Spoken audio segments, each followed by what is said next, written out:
this instance, the employer is the NHS. Okay. So let's dive right in and let's see what we have in stock for today. Okay. I'd love to keep the session interactive as much as possible. So if you have questions along the line, as soon as it occurs to you, feel free to ask your questions. We'll take the first 30 minutes to assess what it takes to have a strong supporting statement. Then we'll have another 30 minutes to discuss the other strategies you need to put in place. So before you even start writing a supporting statement, you must have certain things. You must have the right skills. You must be in the right career path. You must have work experience to prove to that employer, in this instance, the NHS, that you're the best person for this job, and so on and so forth. Then we'll spend another 30 minutes showing you how you can start today. So for those of you that have been trying this, you've really not been able to get an inroad. I'll show you how to make that difference today. At the end of today's session, you'd know what you've been doing wrongly. You'd know what you need to start, and you'd have a strategy that you can implement immediately. And we'd have questions and answers. So again, I'll pop into the chat from time to time. Make sure you ask questions. Does this apply to people in Canada? Yes and no. Okay, so Alexandra, how it applies to you is simply understanding how to use the STAR approach when it comes to if you have to write a supporting statement or you get yourself into an interview.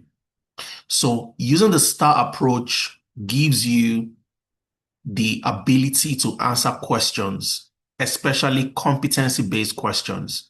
So when you get questions like, tell me about a time, okay, tell me about a time you have done this, and so on and so forth. You're going to learn a lot about that today. So I think that will be very useful and valuable to you. And of course, the strategies would also apply to you because they are universal. If you want to get a job, you're in the UK, you're in Canada, the same strategies in terms of getting into a high demand career path, learning the skills the right way, gaining work experience, and I'll show you how to do all those things. So, however, the NHS is the organization that requires you to write a supporting statement when applying to jobs. So, and our session today will be tailored towards that. So while you are in Canada, I'm also in Canada at the moment. I'm in Alberta, Canada, in Calgary. So I hope I'll speak to a couple of things just so that I carry you along, Alexandra. And if you have questions, feel free to ask. I'll be very happy to answer all the questions you have. So straight into introductions. For those of you meeting us for the first time, Tenalytics, who are we at Tenalytics? Tenalytics is a leading educational technology company, and the focus for us is to help professionals, individuals to land high-paying jobs across the entire tech ecosystem. Now, when we don't focus on all areas around tech, because tech is very broad in itself. We focus on specific areas and career path that are super high in demand.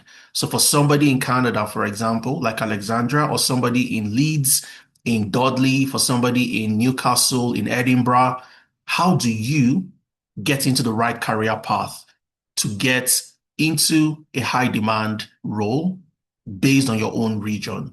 Okay, so I'm going to share that, and that's what we focus on at Tenalytics. We operate out of Alberta in Canada. We operate out of Alberta in Canada and also London in the UK through our sister company, Amdari. So I'm also going to talk about Amdari and the importance of Amdari to your journey in getting that job. Over the last 5 years, we've helped over 4,000 people with no prior experience, no prior knowledge, no prior background within the tech ecosystem. And we've helped them transition to land their very first jobs in tech. Okay, so if you are a nurse today, you're on this call, you are admin officer, you're on this call, you're a relationship manager in the banking industry, you are a logistic professional, you are currently studying in the university, doing a master's program, doing a diploma program, you are in the right place. We've helped people like you to make that switch from no experience to getting the skills, gaining work experience, and landing a job. We have over 182 full-time employees and access to over 300 industry experts globally. And the focus of these professionals are to ensure that you are able to pick up the skills. These are professionals that are industry experts. They work in the industry. They've done exactly what you're trying to do. So for someone like Alexandra, somebody in the UK, for example, I've lived in the UK, I've worked in the UK. I know what the UK ecosystem requires from candidates, from professionals, from people who want to land jobs. I currently stay in Calgary, Alberta, Canada. I can tell you categorically what it takes for you to land a job in Canada. All right. So we have industry experts across the globe in these areas to help you succeed. That's their major goal and major focus. So we focus on different areas, like I mentioned, especially in the areas of data analytics, health tech, that's including the healthcare data analyst, the healthcare business analyst, the healthcare project manager, business analysis, data science, data engineering, agile project management, cybersecurity, and so on and so forth. Okay, so and for those of you meeting me for the first time, my name is Adeza Suleiman. I'm a technology expert with over a decade experience cutting across data analytics and management consulting. So like many of you here today, I easily understand how you feel when it comes to landing a job because I was in your situation a few years ago. About 10 to 12 years ago, I graduated from the university. About 13 years ago, I graduated from the university and I studied industrial chemistry. Industrial chemistry, 14 years ago, actually. That was in 2012. Industrial chemistry. So I had no experience in tech. I did not study computer science. My very first job out of the university was as a management consultant. But I wanted more. I knew that management consulting was not going to offer me the type of salary, the type of career progression that I wanted. So what did I do? I started to look for ways to pivot. And eventually I pivoted into data analytics. And over the years, I've helped over 4,000 other people to make that transition from non-technology roles into roles in data analytics, data science, cybersecurity, and so on and so forth.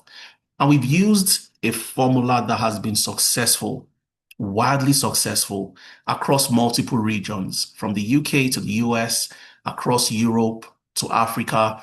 And we've helped accountants become cybersecurity analysts. We've helped nurses become healthcare data analysts. We've helped bankers become business analysts, and so on and so forth. Over the years, I've worked across multiple roles. Currently, I work as a data analytics and engineering contractor in Canada. I lived and I worked in the UK as a data science consultant. I worked remotely for companies in the US back when I was in Nigeria, my home country, and I worked for organizations in the US, helping them to transform their Tableau reports into Power BI reports. And I'll speak about that as we move on today. I've worked with one of the largest privately owned energy conglomerates in sub-Saharan Africa as a data analyst, as a management information systems analyst. And I've worked with FITC, owned by the Bankers Committee and the Central Bank of Nigeria. My experience spans across multiple sectors, from energy to sports to automobile, financial services, which was where I started my career. And today I'm currently in the edtech space. Now, I moved from one sector at one industry to the other industry for somebody who studied industrial chemistry. So if you didn't study anything related to computer science, you studied something totally different, you are in the right place. And I'll show you exactly what you need to do, what I did, and how I've helped over 4,000 other people to do the same. All right. So 4 things I'll show you how to do today. Number one is I'll show you how to get shortlisted for an interview, especially with the NHS. Because what the NHS wants is very clear. The mistake people make is they assume they know what the employer wants. They assume they know what the NHS wants, but they actually don't try to find out what exactly do I need to give the employer. Because if you know what the employer wants, then you can give it straight to them. Okay. And that's how you get shortlisted for interviews. I'll show you exactly how to do that. I'll show you how to learn the skills required to land a visa sponsor job. One of the organizations still giving out visa sponsorship today in the UK is the NHS. So how do you land interviews? How do you learn the skills required to land those visa sponsorship roles? I'll show you how to do that. And of course, I'll show you how to gain work experience. So this cuts across all regions. So, like Alexandra, that is in Canada, for example, one major mistake I've seen people make, and it holds them back from landing roles and landing interviews or even getting the job after getting interviews, is they lack work experience. Now, every employer wants to know, they want to be sure, they don't want to take a chance on you. They want to be sure that you have done that thing before. So they don't want you to tell them what you can do. They want to see what you have done, evidence, proof of doing that thing. So they are confident enough to say, if you've done this before, you can do it for me. And better still, if you've done it with another Canada-based company, then I know you can do it for me based in Canada. If you've done this for a UK-based company, then I know you can do it for me, the NHS, based in the UK. So they want to see that you have experience working in that climb, working and understanding the culture of that particular region. And that's very important. You can't be working as a warehouse operative or working in care, for example, or working in customer service, and you want to use that experience to land a job as a healthcare data analyst, or use that experience to land a job as a business analyst. Okay, it's difficult for you to make that transition. So what you need to do is to gain work experience in that career path that you want to land a job. And I'll show you exactly how to do that because it's a catch-22 situation. Okay, you need a job to gain experience, and employers would not give you that job because you don't have experience. So the big question is, how do I gain the experience that I need to land the job even before I get the job? I'll show you what to do. And finally, I'll show you how to start today. That's the most important thing. So at the end of today's session, after about an hour and a half or an hour 45 minutes, the question is, how do I start today? If you're in Ireland, Chukwemeka, you're at the right place. You should be here as well. Now, why do people consider the NHS, or why should I even consider the NHS when trying to land a job or when trying to land interviews? Because there must be a reason why the NHS is one of the preferred organizations to get a job in order to land visa sponsorship, land a job that comes with job security, and so on and so forth. First of all, the NHS has over 230 plus trusts in the UK. So multiple organizations, multiple trusts in the UK, which means the bigger the organization, the more people they get to hire. So they are always hiring for talent. And because of this, the NHS is the largest recruiter of talent in the UK public sector. The largest recruiter of talent. They recruit different talents across multiple categories and so on and so forth, both clinical and non-clinical roles. And because the NHS is the largest recruiter of talents in the UK, they have over 1,500,000 people across the entire UK. So their employees are competing with employees in working with Amazon. So Amazon, one of the largest recruiters of talent globally, the UK NHS competes with even Amazon today in terms of number of employees. And the reason is very simple. You have so many NHS trusts, and there are so many more coming up. And the question is, how do you tap into the opportunity of the roles available, the jobs available for an organization that is always hiring? So this is one of the reasons, or some of the reasons, why you want to target the NHS. And when you look at that, you also see the fact that as the NHS continues to grow, it means that, okay, just give me 1 second, I think. So as the NHS continues to grow, you realize that the massive expansion comes with what? Massive hiring. So you have a lot of investments from the UK government going into the NHS. And recently you've had about 20 billion pounds over the last 2 years invested in the NHS for expansion. All right. And because of this, the NHS has commenced building over 200 health centers across the UK.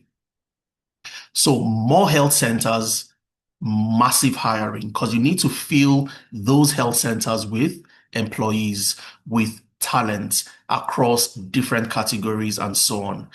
Currently, the NHS has a massive, massive waiting list. So to get care from different healthcare centers, you are likely going to be on a waiting list, waiting for so long. And as of today, you have about 6.2 million people on that waiting list. And because of this, you see the NHS expanding, creating more health centers, more NHS trusts are springing up, hence the investment of 20 billion pounds. So now that the NHS is expanding, okay, I think I'm having a glitch with my keyboard.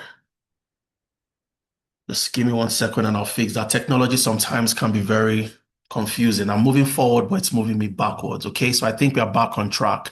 Now, because you have massive expansion in the NHS, you also have massive hiring.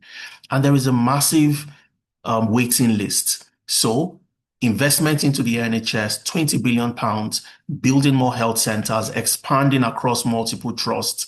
This leads to massive hiring. And the question anybody would ask, or I'd ask myself, if I were you trying to land a job, is how do I tap into this opportunity? If I know that roles will be created across a particular organization, how do I start to target those roles and ensure that I get interviews? Not just apply and get rejections, but get interviews. All right. So this is one reason why you want to target the NHS, especially for visa sponsorship. Again, you need to prepare for the next massive hiring spree. The NHS hires candidates at specific windows, and one of the windows is coming up. Okay, the most obvious window is August, September. But for anybody who doesn't have skills to work in the NHS today, you can't take advantage of any job opening in the month of August. The next window you want to look at is January to February.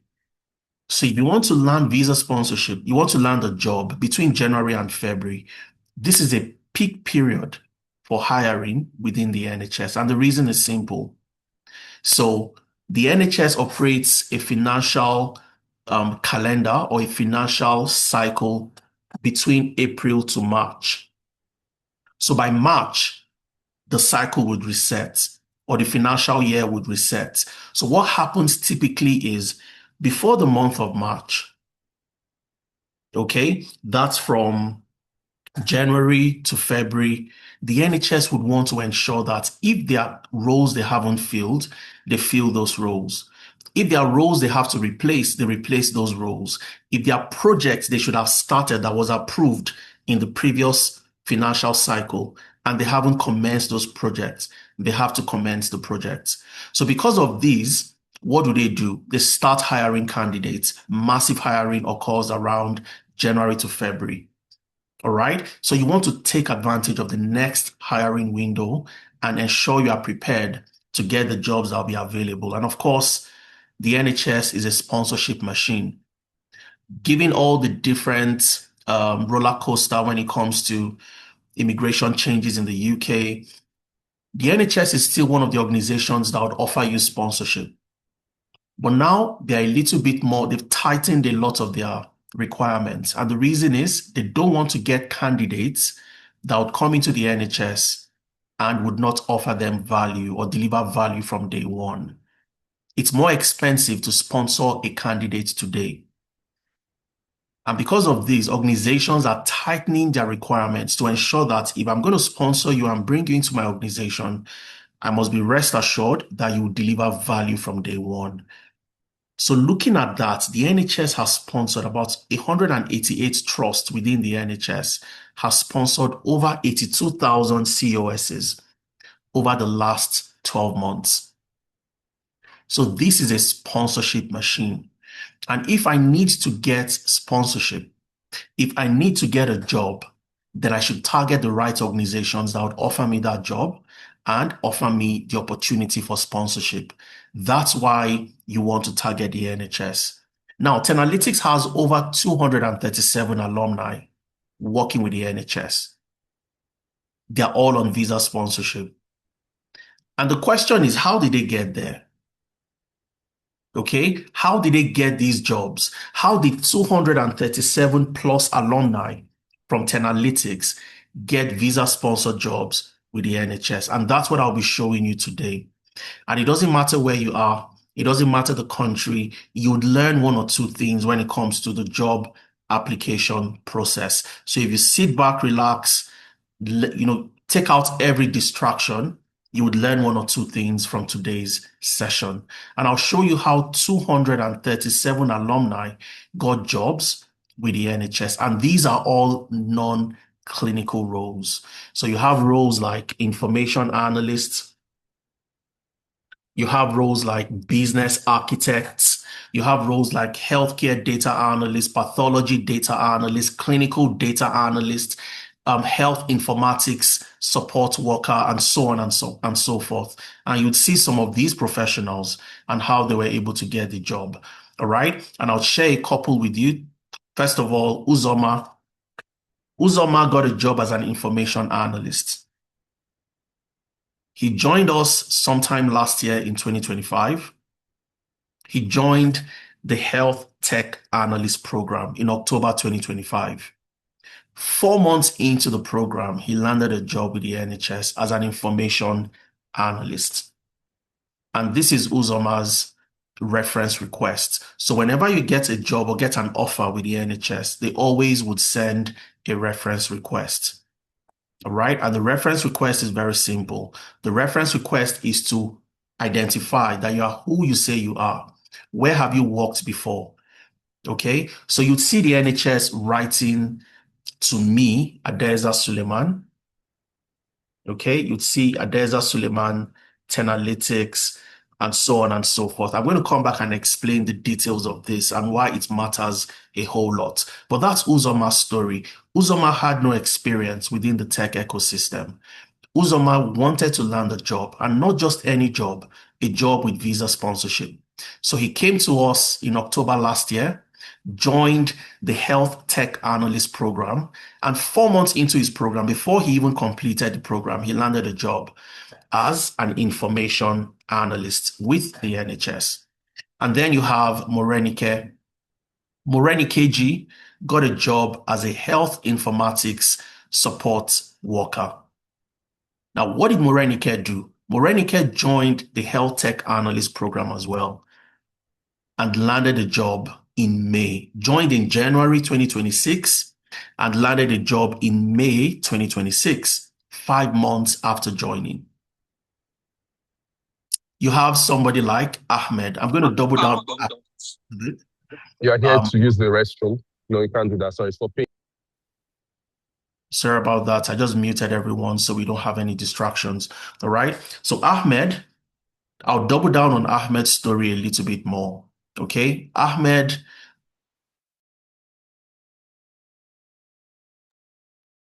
also joined the Health Tech Analyst program and he landed a job as a health informatics support worker last year, June 2025. You have somebody like Zulai. Zulai joined the business analysis program. She got a job with the NHS as a project support officer last year, March 2025. These are professionals with no prior experience, no prior knowledge. They got into the program and they were able to land jobs. These jobs came with visa sponsorship. You have somebody like Mary. Mary joined our data analytics program and Mary landed a job last year, 2025, as a junior IT service desk analyst, also with the NHS. You have somebody like Ramat. Ramat used to be a customer resolution agent.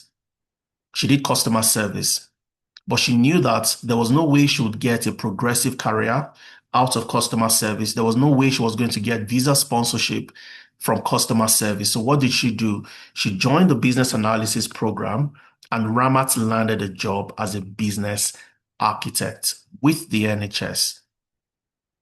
I'd also double down a little bit on Ramat's story. You probably get to hear from Ramat when I play a video from Ramat. So over 237 plus people, and I'll share a little bit more. Okay, there are so many more people. You have Ikmat. Ikmat was a stay-at-home mom. She was out of work for 2 years. She had a 2-year employment gap. She moved to the UK for a master's in public health. And she realized that while she was doing her master's, she wasn't learning the skills required to land a job with organizations like the NHS. So what did she do? She joined our data analytics program. Ikmat also landed a job as an information analyst with the NHS as well. And of course, like I said, I'll double down a little bit on Ahmed's story, and we focus on Ahmed and use him as a case study to understand what we need to do in order to land a job like Ahmed. Ahmed was a relationship manager in Nigeria with one of the top banks, the leading banks in Nigeria, before he moved to the UK. He joined the health tech analyst program in January 2025.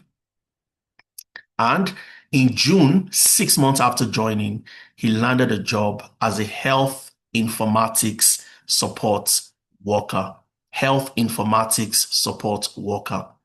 His role requires him to gather data, analyze data from different healthcare sources, patient records, equipment records, clinical data, healthcare data, and so on. He analyzes the data to help the hospital take the right decision. He makes decisions easier for the hospital, for that trust, by analyzing their data for them.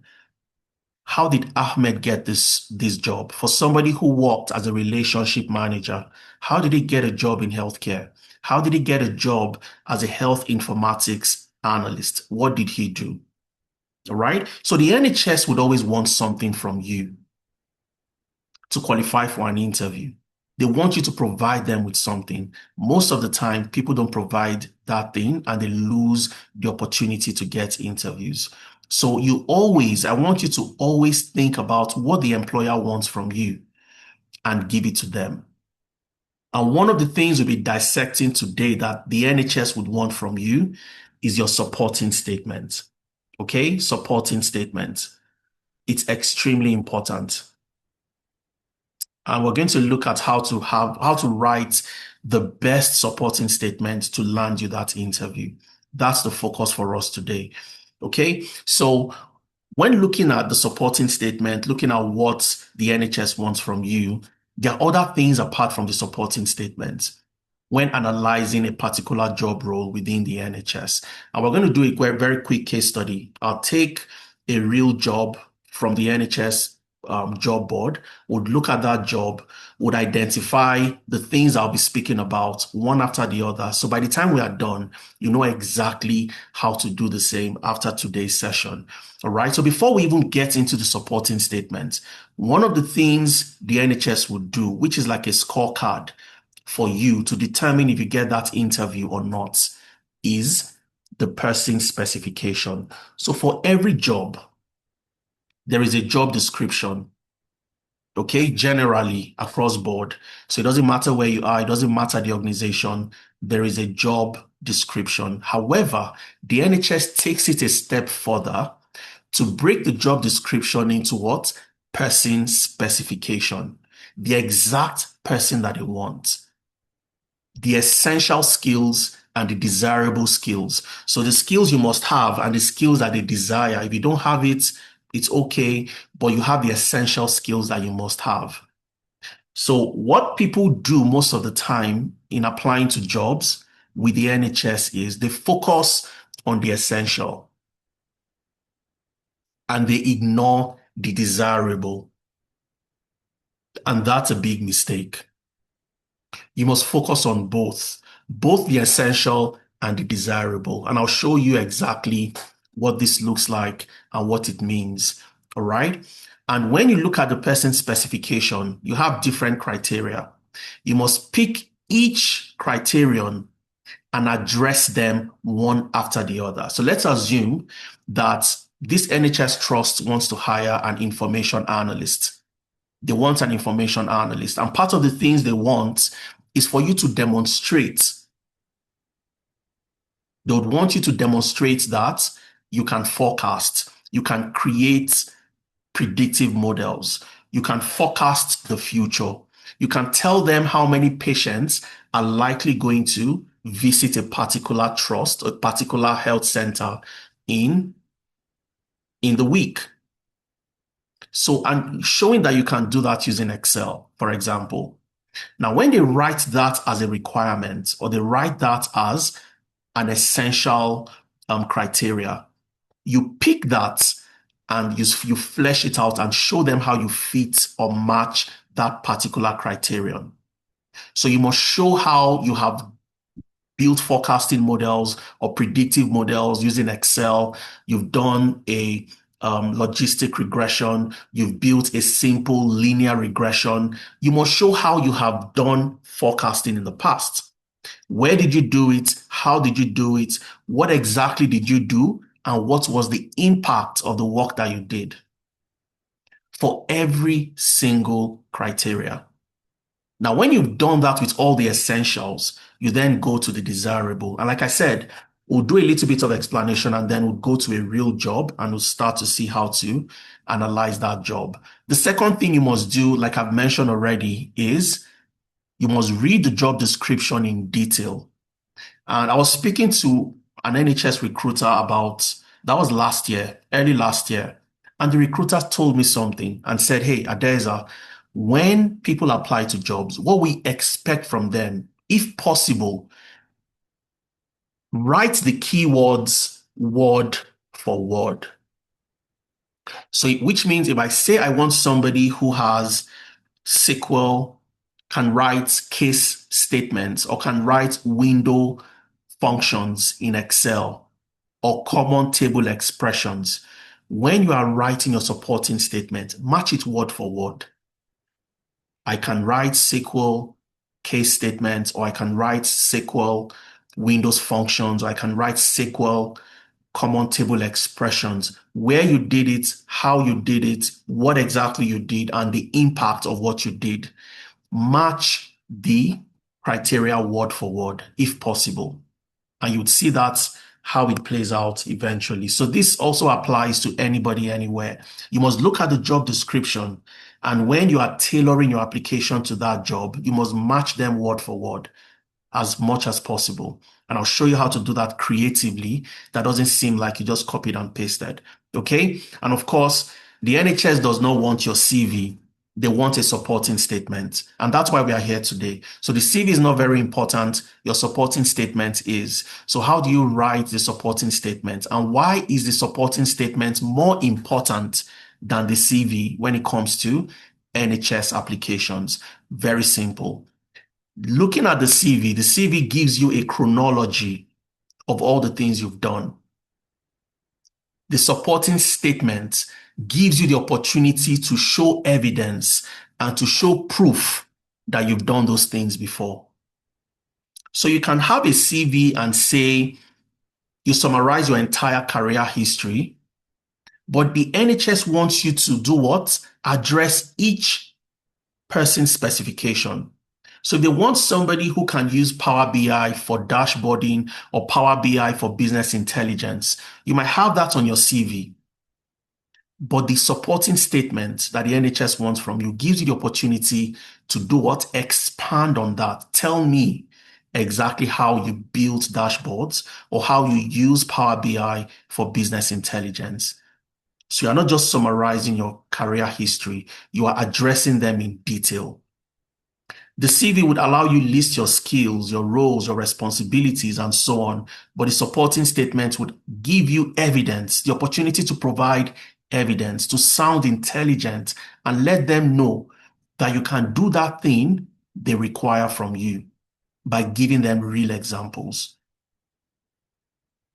CVs are usually general, reusable. The NHS statement is tailored to each NHS vacancy. All right. And for your CV, the recruiter would have to infer, they would have to, at some point, guess if you are suitable or not. So after the ATS throws your CV and says you match most of the keywords, you score 85%, they move you to the next stage for an interview. But the recruiter would have to still look at your CV and assume, I think this candidate is the right candidate. But with the supporting statement, there is no doubt. It's as clear as day. Clear, and you have the opportunity to tell that recruiter that you're the right person for that job. Okay. And I'm going to show you, we're going to look at a real case study. We'll go to the NHS job board and we're going to look at a job and see how we can start addressing all these things I've mentioned one after the other. Okay. So I'm just going to type NHS jobs on my browser. Okay. And let's look for a job. Okay. So NHS job. How do I take a job role? Where do I get the person's specification? How do I identify what is essential and what is desirable and so on? Okay. So I go to the NHS job board, go to search, and I want to search for a particular type of job role. Okay. So if you remember, I mentioned that this lady right here got a job as an information analyst, correct? That's ICMAT, stay-at-home mom, 2-year employment gap, but she still got a job as an information analyst. You have so many information analyst roles as well. You have Uzoma, who got a job recently in January as an information analyst as well. So an information analyst role is a very common role with the NHS. And an information analyst role is simply a data analyst role. So the NHS would not typically call a data analyst a data analyst. They call them different names. Information analyst, health informatics analyst, healthcare data analyst, pathology data analyst, pharmacy data, and so on and so forth. Okay, so I'm just going to search for information analyst. Okay, I'll search for information analyst. I'm not going to enter any postcode so that I don't narrow down my search, and I click on search. So let's see the roles they have available. About 7,220 jobs available. Okay, so we can start to see them one after the other. This one is in Barnsley. Salary is 28K to 31K. Contract permanent. It was posted on the 5th of August, so pretty recent. Closes on the 16th of August. You have information analyst coding program band 5, Gloucestershire, posted on the 29th of July, closes on the 16th of August. Let's check this one out and see. Okay, so I open this up. I open this job role and I start to look at the job summary. Okay, so you have the job summary, the main duties of this job, all right, about this particular trust. That's the Gloucestershire Hospital NHS Foundation Trust. Okay, you look at the job description.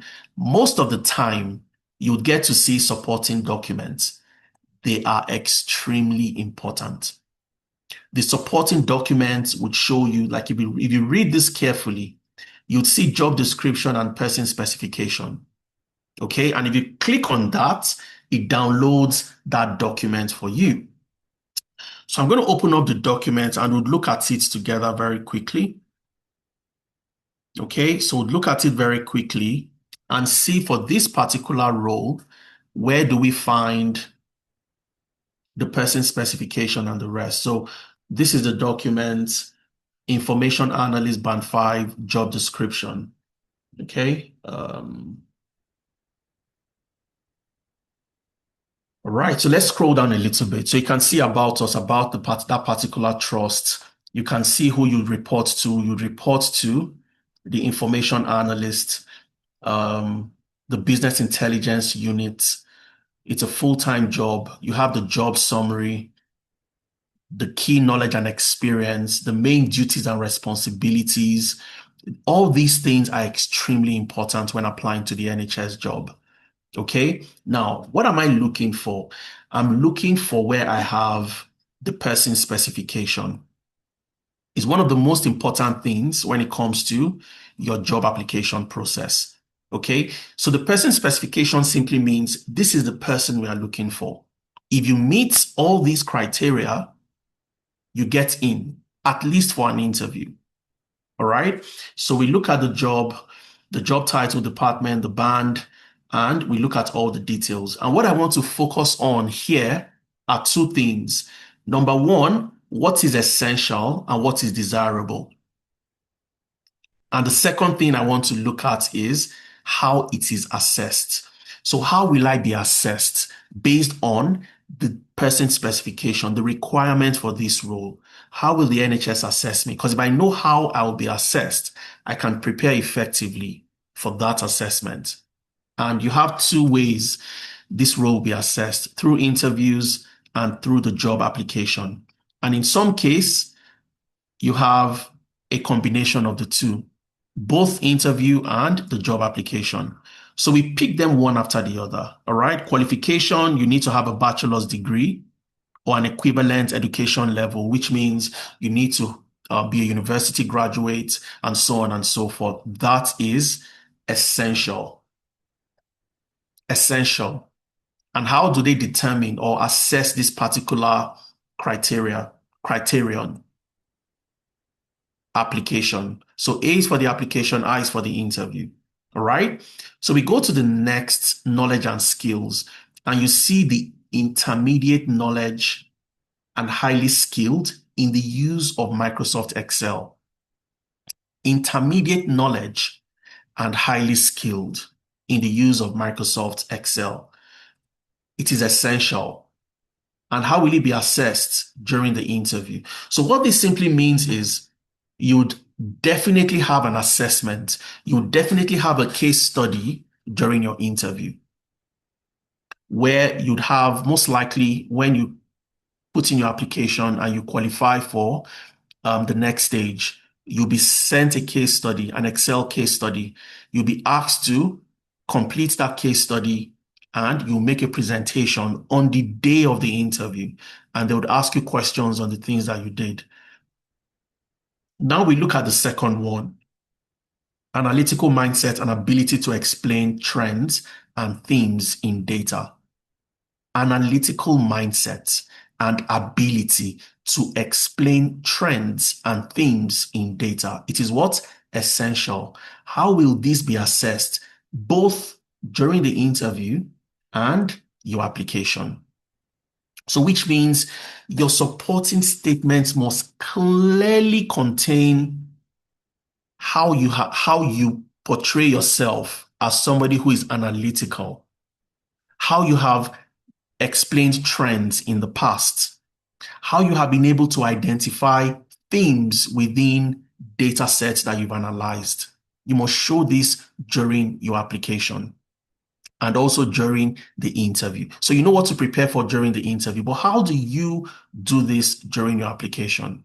I'll show you how to do that very quickly. Okay, so what we're going to do, like I explained earlier, is you pick each criterion and you flesh it out. That's the beauty of a supporting statement. You pick one criterion, flesh it out. For this other criteria, okay, the third one, good understanding of the importance of data quality. It is also essential. It should be assessed through interviews and also application. You pick that again in your supporting statement. You explain how you have dealt with messy data, how you care about quality data, and how you were able to clean that data, what you did, how you validated that the data had been cleaned and the data was good for analysis, and so on and so forth. All right. So I'll give you a framework on how to create and write your statement. Okay. I'll give you a framework for that. And the framework is very simple. The framework is, for every supporting statement that you write, you must have an introduction. That's number one, introduction. So once you have introduced yourself, you pick each criterion, one criterion, and you flesh it out. So you pick a criterion. Let me just number this 1, 2, so you follow me as I move along. So this is 1. You introduce yourself. I'll show you how to do that. Number 2, you pick each criterion. The first one says analytical mindset and showing how you've been able to identify themes and patterns in data. So you pick that and you flesh it out using the STAR technique. Most of you know the STAR approach: situation, task, actions, and results. All right. When you do that, the next thing is to identify the NHS values. The what? The NHS values. Okay. And of course, you go to the desirable criteria. Now, the desirable criteria, you'd see some of them here. Firm understanding of SQL and ability to write queries. It is desirable. And what some people do is, because it's desirable, they feel that it's not essential and they don't address it. But that's a big mistake. You must always address every single desirable criteria after you've touched on the essential. So when I show you how to address the essential, you definitely know how to address the desirable. So once you've addressed the desirable, you then end with your vision for that NHS trust. So in this instance, that's the Gloucestershire NHS Trust. Okay.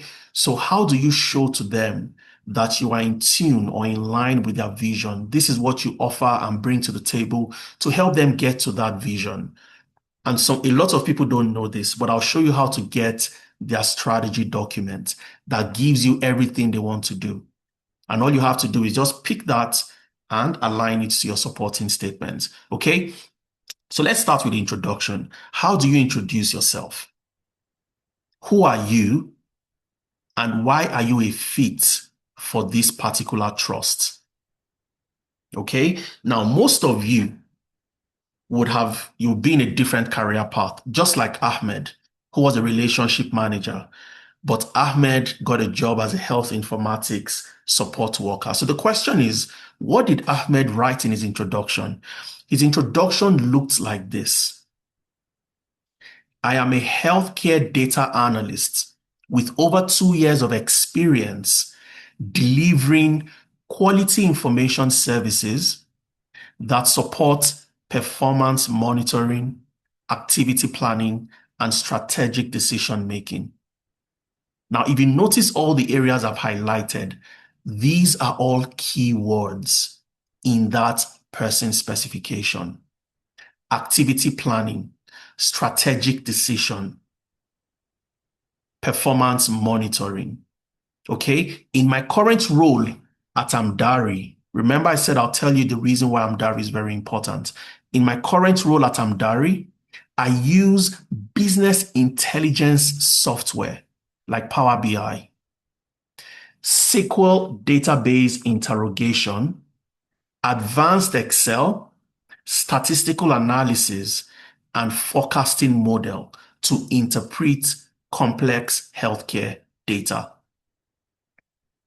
Monitor key targets and produce timely and accurate information for managers and stakeholders. And finally, my experience in validating information flows, identifying trends and anomalies, and translating complex data into actionable recommendation aligns strongly with the requirements of the information analyst role at Gloucestershire Hospital NHS Foundation Trust. This is how you start your supporting statement. And why did I pick certain type of words? I picked them from that person's specification. So let's look at a couple, okay? Activity planning, performance monitoring, activity planning, strategic decision making. And let's go back to the person's specification and have a look, okay? So here's the person's specification, the job description and person specification. If I go all the way to what this job entails, what I'll be doing, you'd clearly see the summary of the entirety of this role. So what is expected of you? What do you get to do? Okay. You support information requirements of the trust for outside agencies and stakeholders, including the DOH, which includes using business intelligence software. If you go back to your introduction, you'd see I use business intelligence software like Power BI. If you go back to the person specification, you'd see where it says database interrogation. And you go back to your supporting statement, you'd see where your introduction has what? SQL database interrogation. So you are picking the keywords that you have in that person specification and you're using that to introduce yourself. But remember, you might be a relationship manager like Ahmed and you've never done this before. So how do you write something that you've never done? You don't want to do that. So how do you gain the skills and the experience so that you can write a supporting statement that matches the role you want to apply to? And that's why we are all here today. All right. So you look at the supporting statement vis-a-vis the person specification and you pick the keywords and you align them to your supporting statement. Who are you and why are you a fit for this trust? Don't worry. You don't need to write this down or take a picture. I'll share my slides at the end of today's session so you have access to everything I'm showing you today. All right. But for you to get access to that, you have to fill the attendance form. So don't miss the attendance. My colleagues would share that in the chat from time to time. All you have to do, fill the attendance so that you get my slides. You have access to all the things I'll be showing. So you must start with that with a solid introduction that immediately it captures the attention that we are speaking to the right person or I'm reading the supporting statements of the right person. That's your introduction. You also show how you fit into the trust. Information flows. If you go back to the person specification, you'd see where it talks about information flows, identifying trends and anomalies, working with complex data. So your experience in doing all of these shows that you are the right person and you qualify. You have the skills to help the Gloucestershire Hospital NHS Foundation Trust. And it sounds very natural the way it has been written. So once you are done with your introduction, 2 paragraphs, you're home and dry, you are good to go. The next step is to pick each criterion and you double down on that. So you've introduced yourself. Now tell us how you have done the things we want you to come and do for us. How you have done the things in the job description. Expand on it and show us how you fit into each specific criterion. And of course, don't just address the essential, address both the essential and the desirable. Start with the essential and then you move to the desirable. Very important. And as you do that, embed the NHS values in your supporting statement. If you don't know the NHS values, all you have to do is just go online and Google. All right, you'll see the NHS values. One of them is working together. That's one of the NHS values, working together. Another one is respect and dignity.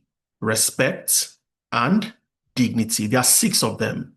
Okay, respect and dignity, commitment to quality care, compassion, improving lives, and everyone counts. So if you go on Google and type the NHS values, I'm going to write it out for you as well. It will pop it out and you'll see what the values are. So when you are writing your supporting statement, addressing each criteria, you also embed the NHS values. For example, you must talk about how you worked together to come up with a result or come up with a solution. You must show how you respected and treated people with dignity. You must show how you did what? Improve lives as part of the NHS values. These specific values must be embedded and woven into your supporting statement. Okay, so let's pick the supporting statement of analytical mindset and ability to explain trends and themes. That's one of the essential criteria that you have here. All right, if you remember, when you go back to the person specification, you'd see analytical mindset, ability to explain trends and themes. Okay, so how do we address this? You always address it using the STAR technique. Most of you are used and are familiar with the STAR technique. So the STAR technique simply says, tell me about the situation. So what's required you or what warranted you to start solving this problem? What was the situation at that particular point in time? Talk about the task. What task was required of you to address that situation? Okay. Then your action. What actions did you take specifically? What did you do as an individual to solve that problem? And finally, your results. After implementing those actions, solving the problem, what was the impact of your actions? Did it lead to an improvement? Did it lead to a decline? Did it lead to increase in revenue? What did it lead? What leads to? What was the impact of your results? Okay, so that's the STAR technique that you would utilize in completing your supporting statement for each specific criterion. Okay, so now analytical mindset and the ability. So we start with the situation. When did you do this? Or at what point were you required to display an analytical mindset and the ability to explain trends and themes? So start with the situation. All right, something very simple. In my current role as a healthcare data analyst at Amdari, I analyzed more than 85,000 appointment records covering 6 healthcare service areas over a 12-month period. The initial analysis revealed that one service had a missed appointment rate of 18%, which means that patients were missing their appointments, considerably higher than the organizational average of 11%. So that was the situation, which means there was a problem. And the problem was simple. You analyzed 85,000 records over 6 healthcare service areas, and you noticed that there was a missed appointment rate of 18%, patients missing their appointments. That was the situation that led to you displaying an analytical mindset and ability to explain trends. The next step is your task. What task was required of you to solve this problem? I was responsible for investigating the underlying causes and of the higher missed opportunity appointment rates.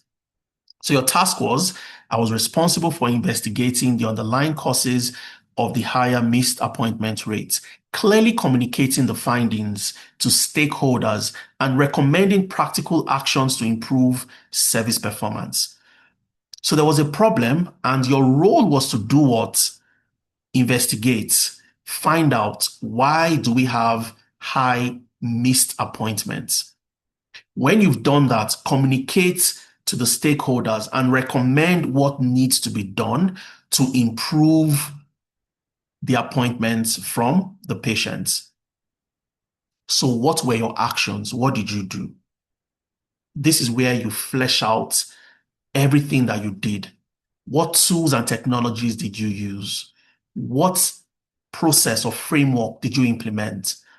So the action you took was, I used Excel and Power BI to segment the data by service, appointment type, day, time, and patient group. This analysis established that missed appointments were particularly high for early morning follow-up consultations. I developed an interactive dashboard working together with 5 department leads.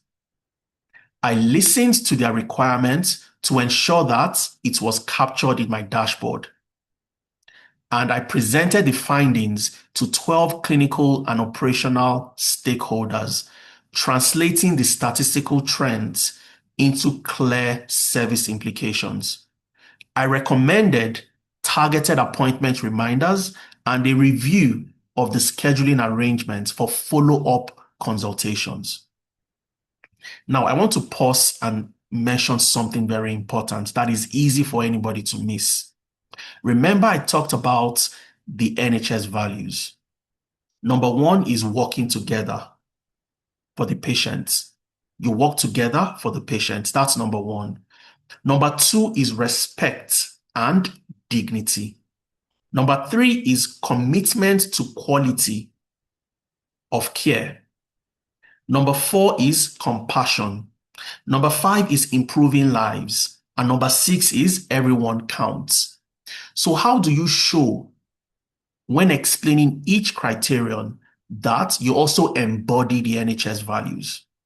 Because you can't just, write these things and say you are technically sound, but do you embody the values? So if you look at the actions you took, you used Excel and Power BI to segment the data by service, appointment type, day, time, the patient groups, and your analysis established that the people that missed appointments were the early morning follow-up consultations. And what did you do? You developed an interactive dashboard.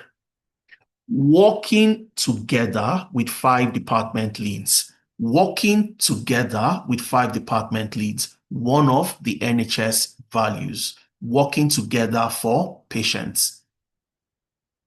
So don't assume that the person reading your personal statement would understand what you are implying. Be as direct as possible. So if the value you want to explain is working together, weave it into your response and indicate working together. Very important. Okay, so working together with 5 department leads. So you didn't do this alone. You worked together collectively for the patients. That's an NHS value. Now, a lot of people miss this out. And if you do that, trust me, your application would not go so far. All right. I listened to their requirements to ensure that I captured it in my dashboard. I presented the findings to 12 clinical and operational stakeholders, translating the statistical trends into clear service implications and so on and so forth. What was the result? After you did all these things you worked together with department leads, you presented your findings, you recommended. What was the impact? So the project team implemented my recommendations, and a 3-month review showed that the missed appointment rate had dropped from 18% to 13%. So you must also show quantifiable improvement. So when you implemented those things, you recommended that this is what we should do, and that was implemented. The missed appointment rate reduced from 18% to 13%. This represented a 5 percentage point reduction, consequently helping to improve lives. Helping to improve lives. I'll stop again on helping to improve lives. That's another NHS value. So for every single criterion you address, try to put one NHS value or 2 NHS values, weave it into your response creatively, that it sounds natural, but at the same time, you are telling whoever would look at your supporting statement that you know exactly what you're doing. You embody the NHS values and you are the right person for that job. So you clearly indicated here that this represented a 5 percentage point reduction, which means that the missed appointment rate dropped. People stopped missing appointments, consequently helping to improve lives.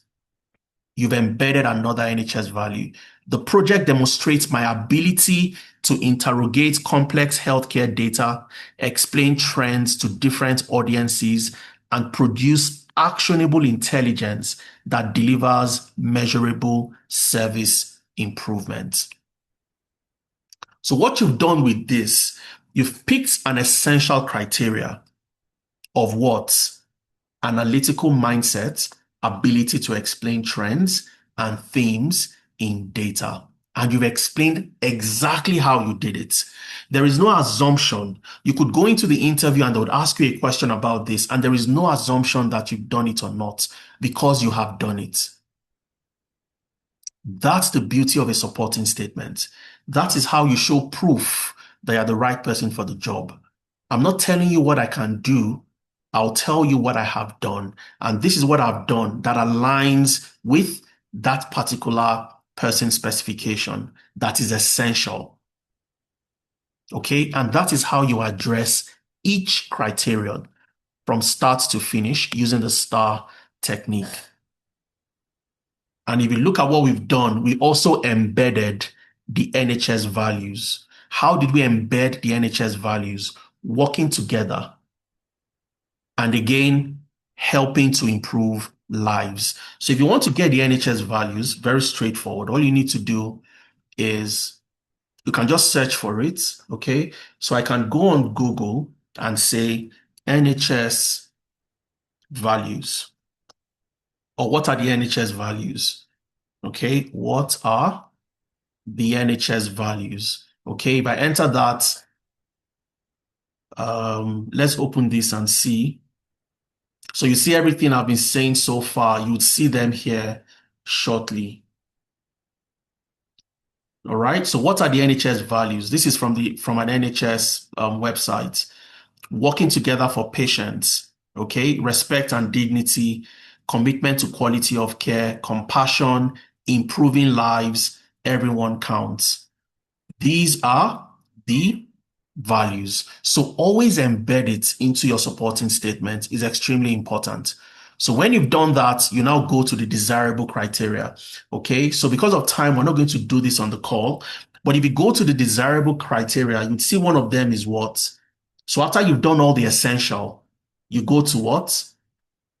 Firm understanding of SQL, ability to write queries. Because it's desirable does not mean that it's not important. It's extremely important, and it adds to your score, because every criteria you meet adds to your eventual score, and that score determines if you get called for an interview or not. So everything must be addressed. To your experience, the personal attributes, you must show how you've shown the ability to challenge and manage user expectations, excellent problem-solving skills, and so on and so forth. Okay, all these are what? Essential, and they would be addressed during the interview.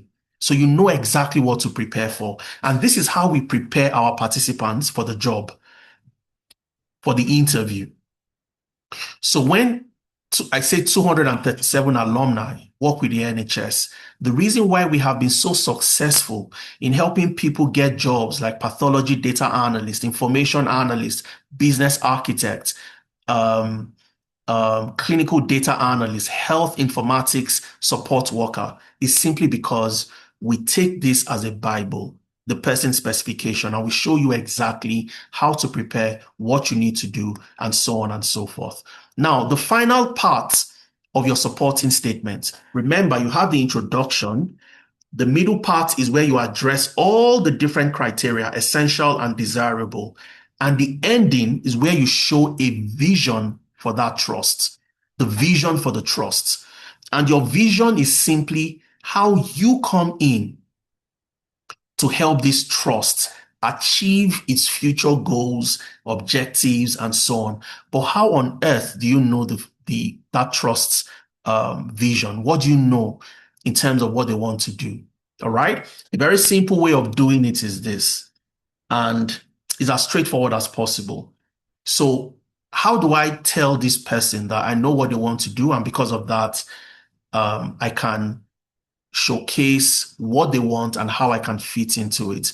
I want to show this trust. I know where they are going to. And because I know where they are going to, I know how to key into that and the skills and experience I bring on board to help them do that. So how do you get the vision of the trust? Remember, we are dealing with the Gloucestershire NHS Trust. Okay, the Gloucestershire Hospitals NHS Foundation Trust. That's the trust we are dealing with. So what do? Just go online. A lot of people don't know this, but this is one thing you get to learn today.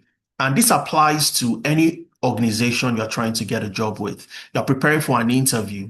Research into that organization, know what they want, meet them at the point of their need, and show how you solve that, you provide solution to that need. You solve that problem that they have. Okay. So all I need to do is I'm just simply going to type Gloucestershire Hospital, Gloucestershire Hospital, NHS Foundation Trust Strategy. And I'll put PDF beside it. Okay. Gloucestershire Hospital NHS Foundation Trust Strategy PDF. Most NHS trusts would have their strategy available on their website, but you don't want to go search for it. All you want to do, just type it on Google, hit the enter key, and you would have the strategy document pop up. Okay, you can see 2021 to 2026, and there is a 2025 to 2030. You are getting this job in 2026. So what you want to do is you want to look at their strategy, their 5-year strategy from 2025 to 2030. So I open this up and I can see exactly what this trust wants. Okay, the Gloucestershire Hospital Foundation Trust, our 5-year strategy. What do they want to do? This strategy sets out future direction, the vision, and priorities over the next 5 years. All right, and you start to look at, you read it, you read the document. Now, because it's also a public document, you can use large language models to summarize for you. You can use Claude, you can use ChatGPT, and so on and so forth. Okay, you can look at what they've done over the last 5 years. All right, you understand exactly what this entails. And of course, you want to see what they're trying to achieve. Okay, and how you can fit into that. So you read about it, extremely important, but this gives you everything that you need, everything you need in terms of how you key into the vision. Now, because I've read the strategy document, okay, I know exactly what the trust wants to do. I can come up with a vision on how I key into that. So what's my vision statement that I would have in my supporting statement? Okay. And it goes like this. I am excited by the opportunity to contribute to Gloucestershire Hospital NHS Trust vision of delivering the best care every day for everyone. As the trust progresses towards becoming digital first, I want to use accurate, timely, and accessible business intelligence to help managers anticipate service pressures, monitor performance, and make evidence-based decisions that reduce waiting times, improve patient pathways, and minimize missed appointments. I would bring analytical curiosity, accountability, and a collaborative approach to the business intelligence units, helping to transform complex healthcare data into meaningful insights that support continuous improvement and enable patients and staff to experience the real benefits of better informed care. This is a summary of almost a 50-page document. And you can get the summary using different tools from ChatGPT to Claude and so on and so forth. All right. Your supporting statement, doing it the way I've shown you how to do. Your introduction written in a way that showcases how you come into that organization and how you offer them proper service and value from day one, who you are and how you fit into that trust. The second thing is for each criteria, the desirable, the essential, you address them one after the other using the STAR technique. And then you embed and weave in the NHS values. How do you work together for the care of patients? How do you show respect and dignity? How do you commit to quality care? How do you show compassion? And for anybody who has ever worked in healthcare, you're a care worker, a support worker, personal support worker, and so on and so forth. You've studied healthcare at some point. You already have these values. You can tap into that and say that while you worked as a care worker, as a domiciliary care worker, as a support worker, and so on and so forth, this was how you showed compassion and care. This was how you worked together for the care of the patient, and so on and so forth. Once you've woven the values into your supporting statement, you then do what? Address every desirable criteria, one after the other, because each desirable gives you points to your overall total, and that determines if you get an interview or not. And finally, the vision for the trust. This is what gets you an interview.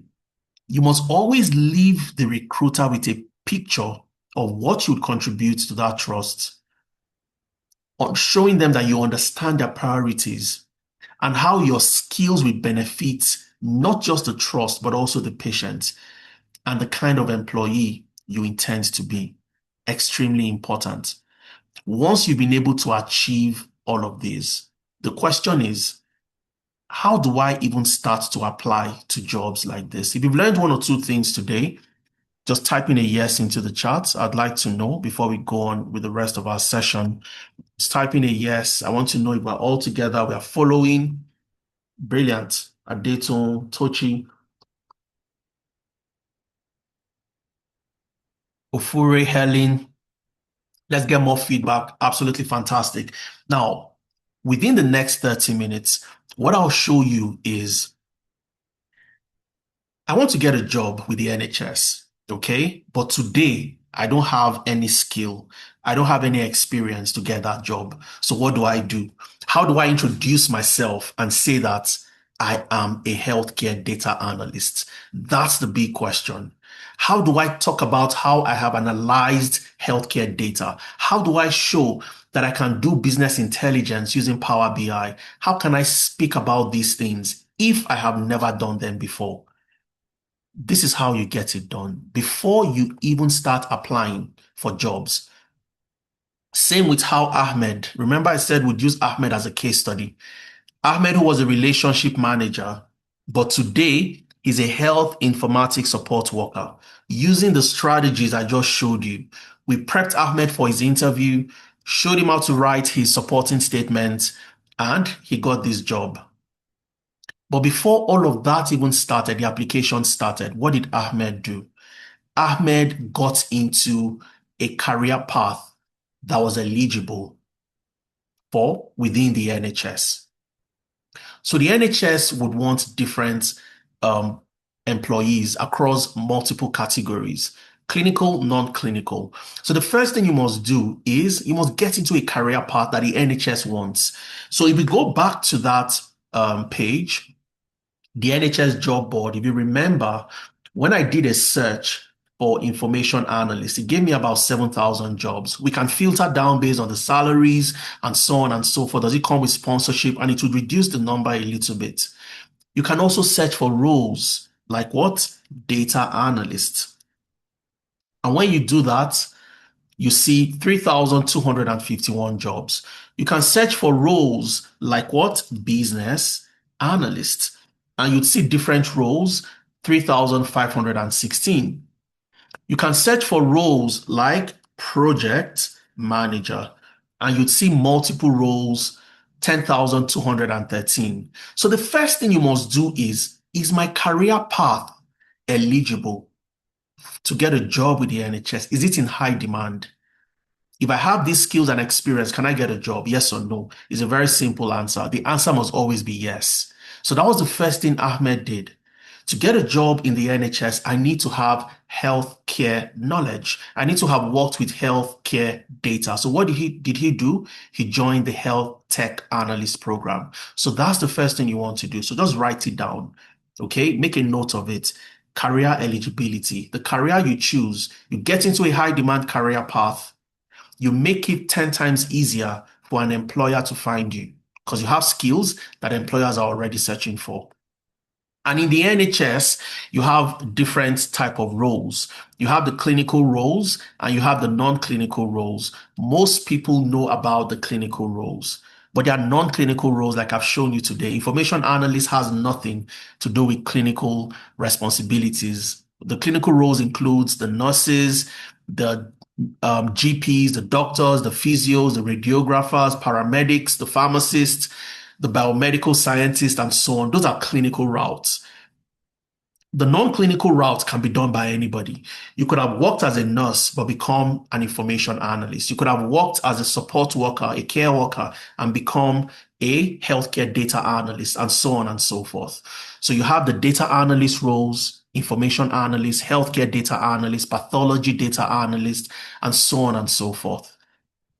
These are the roles I want you to focus on. So if you ask the question on what are the high demand roles in the NHS today that are non-clinical and are also eligible for sponsorship, you have the business analyst, the data analyst, the agile project manager, the healthcare business analyst, the healthcare data analyst, and the healthcare project manager. 6 roles, high demand, the NHS would hire you today. And all these roles are eligible for sponsorship. So what I've done is I've also kept the link right here to the gov.uk website that shows you that these jobs and these roles are eligible for sponsorship. So this is the first thing you must do before writing any supporting statement. You must have the right skills. You must be in the right career path. And after you've decided on the right career path, the skills you want to learn, what next? You must learn the skills the right way. And it's very funny that how do you learn wrongly? A lot of people learn the wrong way. I have made that mistake myself years ago when I was transitioning. I learned the wrong way. I learned things that were relevant, things that were not relevant, irrelevant. I learned from different platforms. I watched so many videos and I confused myself in the process. So how did somebody like Ahmed learn the right way? That's the big question. But before we go to how Ahmed learned the right way and the right way to learn, if you want to get into any of these roles today, I want us to identify out of these 6 career paths, data analyst, business analyst, agile project manager, healthcare business analyst, healthcare data analyst, and the healthcare project manager. I want you to type into the chat, which of these career paths are you interested in? Type into the chat. I'll still break it down and tell you, what it takes for you to get in the particular tools and technologies, but type into the chat which one interests you. You find yourself interested in. Helen says healthcare data analyst, healthcare project manager from iPad, health tech business analyst from Ben, Adedotu, healthcare data analyst. Let's get more feedback, more feedback, more feedback, more feedback. Let's keep it interactive and exciting.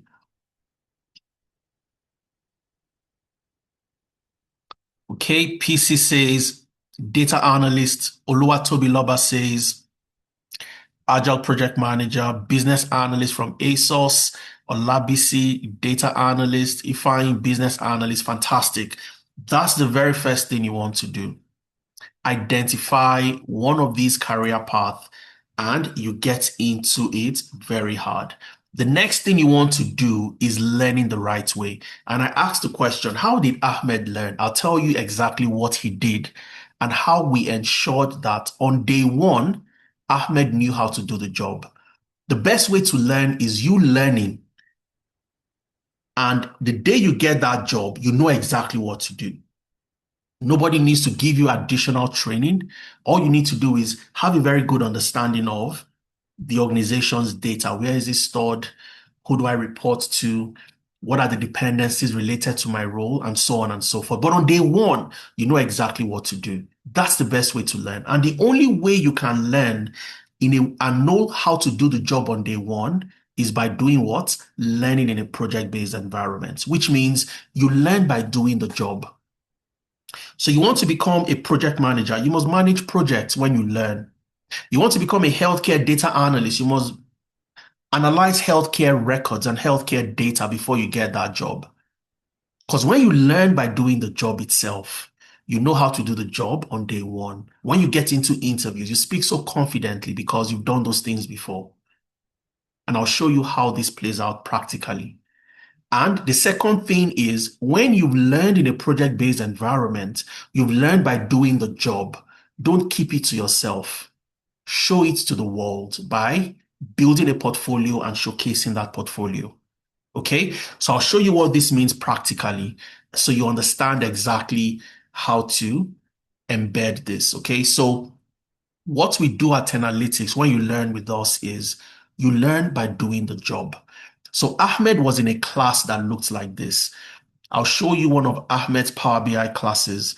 So when Ahmed was learning Power BI, which is one of the tools you would learn as a health tech analyst, Ahmed got to work on projects like this. Okay, so this is a project learning how to use Power BI, but you're learning by analyzing NHS data. You are learning by doing what? Analyzing NHS data. Let me tell you how this plays out. We've worked with so many people that got jobs in the NHS that we know exactly what the NHS wants.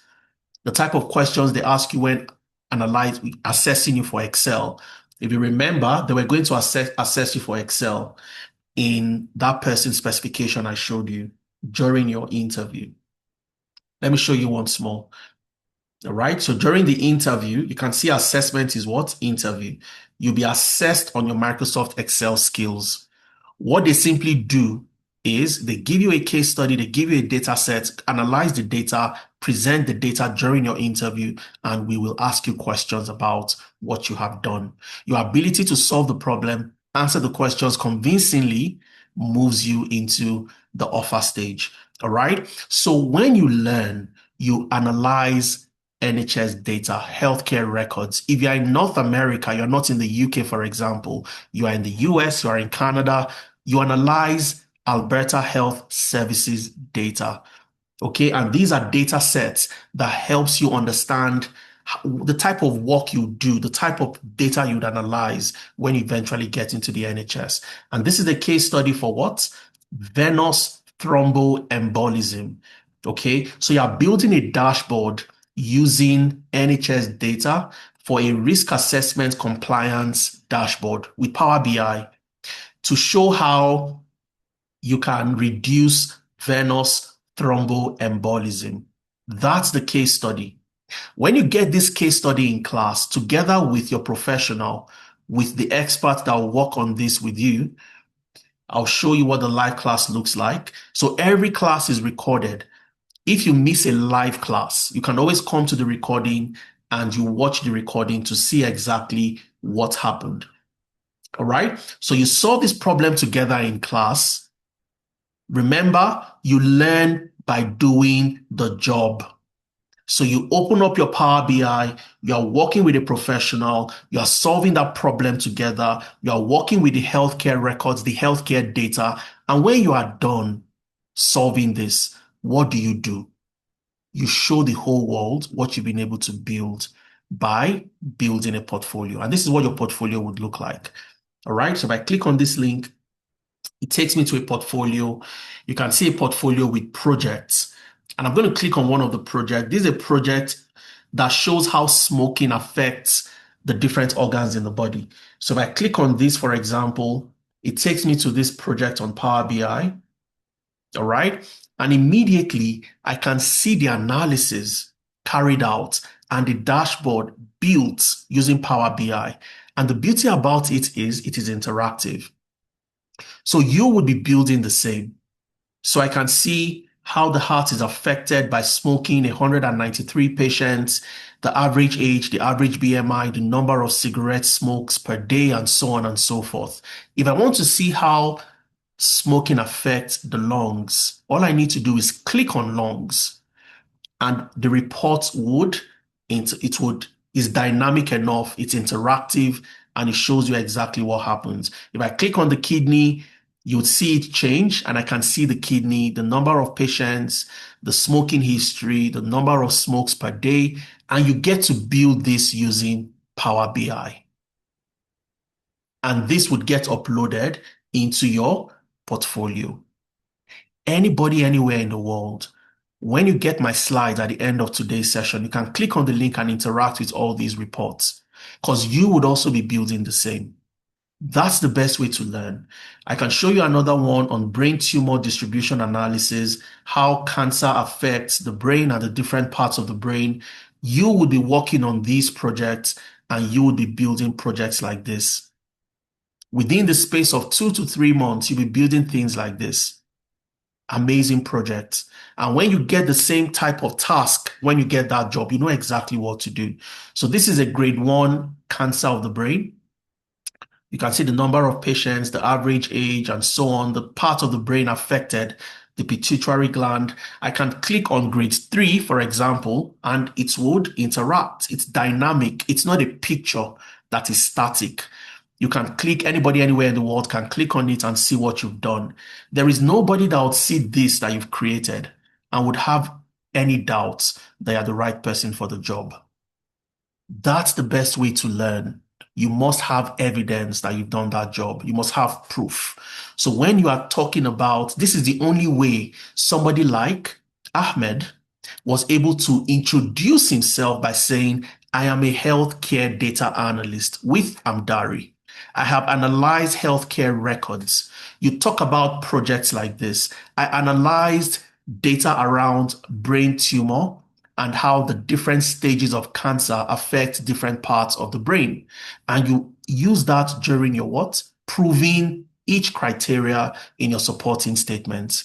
Extremely important. If you don't learn this way, and the way you learn how to use Excel or Power BI or any of the other tools is by analyzing sales data, analyzing superstore data, and so on. You are wasting your time. The NHS would not appreciate somebody who has sales data, e-commerce data. That's what you've done, and you want to get a job with the NHS as an information analyst or healthcare analyst. You'll find it difficult to compete with somebody that has the type of project I just showed you. So when you get into the right career path, the second thing you must do is what? Learn the right way. When you learn the right way, it means you are completing 15 to 25 projects all through your journey. We ensure that your portfolio would have a minimum of 15 projects, minimum of 15. And you'd get up to 25 projects in your portfolio. And that's more than enough. There is no interview that would ask you questions more than 3 projects or 4 projects at the maximum because they have a time constraint.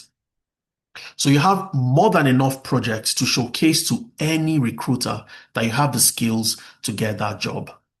All right. So when you've done all of that, the next thing is to gain work experience. Remember, I talked about experience and the importance of showing the employer that you have experience. So how did Ahmed gain work experience? Very simple. You gain work experience by completing those type of projects I showed you. Those projects are the projects you would communicate that this is what I did. This is how I analyze healthcare data, clinical data, healthcare records, and so on and so forth. Secondly, I talked about Amdari. You do your 2 months internship with Amdari. Amdari is a sister company to Tenalytics. So when you learn at Tenalytics, you build all those projects, you work on so many case studies, you get to learn the different theories, you work on practical projects, you understand the concepts, the foundations, you understand the different frameworks to implement. You do your internship with Amdari. Amdari is registered both in the UK, London in the UK, and also in Alberta, Canada. So on your CV, you can confidently say that I worked with Amdari. This was where I gained my work experience. I learned how to do this with Tenalytics. I have a certificate from Tenalytics, but I built my experience with Amdari. This gives you the opportunity to showcase that you have work experience. And that's the only reason why a recruiter would reach out to us and say, provide a reference for this gentleman. If you read the NHS request for reference carefully, it says the above named person has been offered the post of health informatics support worker and has given the permission for us to approach you for a reference. I would be grateful if you could let me have your opinion regarding his suitability for the post by completing the attached reference request form. So typically what happens is we just need to fill this form right here, and that is what shows that you are right for the job. This is the reason why your work experience is extremely important, and you must have work experience. Because when it comes to getting a reference, you can't get a reference for a healthcare informatics role from working as a warehouse operative or working as a customer resolution agent or working as a care worker. It doesn't align to the role. So you want to show that recruiter, you want to show the NHS that you have experience working with healthcare records and you did that with a reputable organization like Amdari. And when you've done all of that, you must always have evidence, and that's where your portfolio comes in. So remember, number one, the right career path that is eligible, high demand career path. Number two, learn the right way. Number three, gain work experience. Number four is knowing where to apply and how to apply to jobs. How did Ahmed get this particular role? We showed him exactly where to apply and how to apply. So one of the things we do at Analytics is we do the heavy lifting for you. So for anybody who's registered with Analytics, and for those of you that would register, I'll show you exactly how we take off the heavy lifting away from you. So when you go to your dashboard, anybody who is a part of Analytics has access to an LMS, a learning management system. Okay, so you have your learning management system. You can go there. You registered for health tech, for example. You have videos you can watch at your own convenience, any day, anywhere, anytime. All right. So I can go here, for example, I can click on continue learning and it takes me to my videos.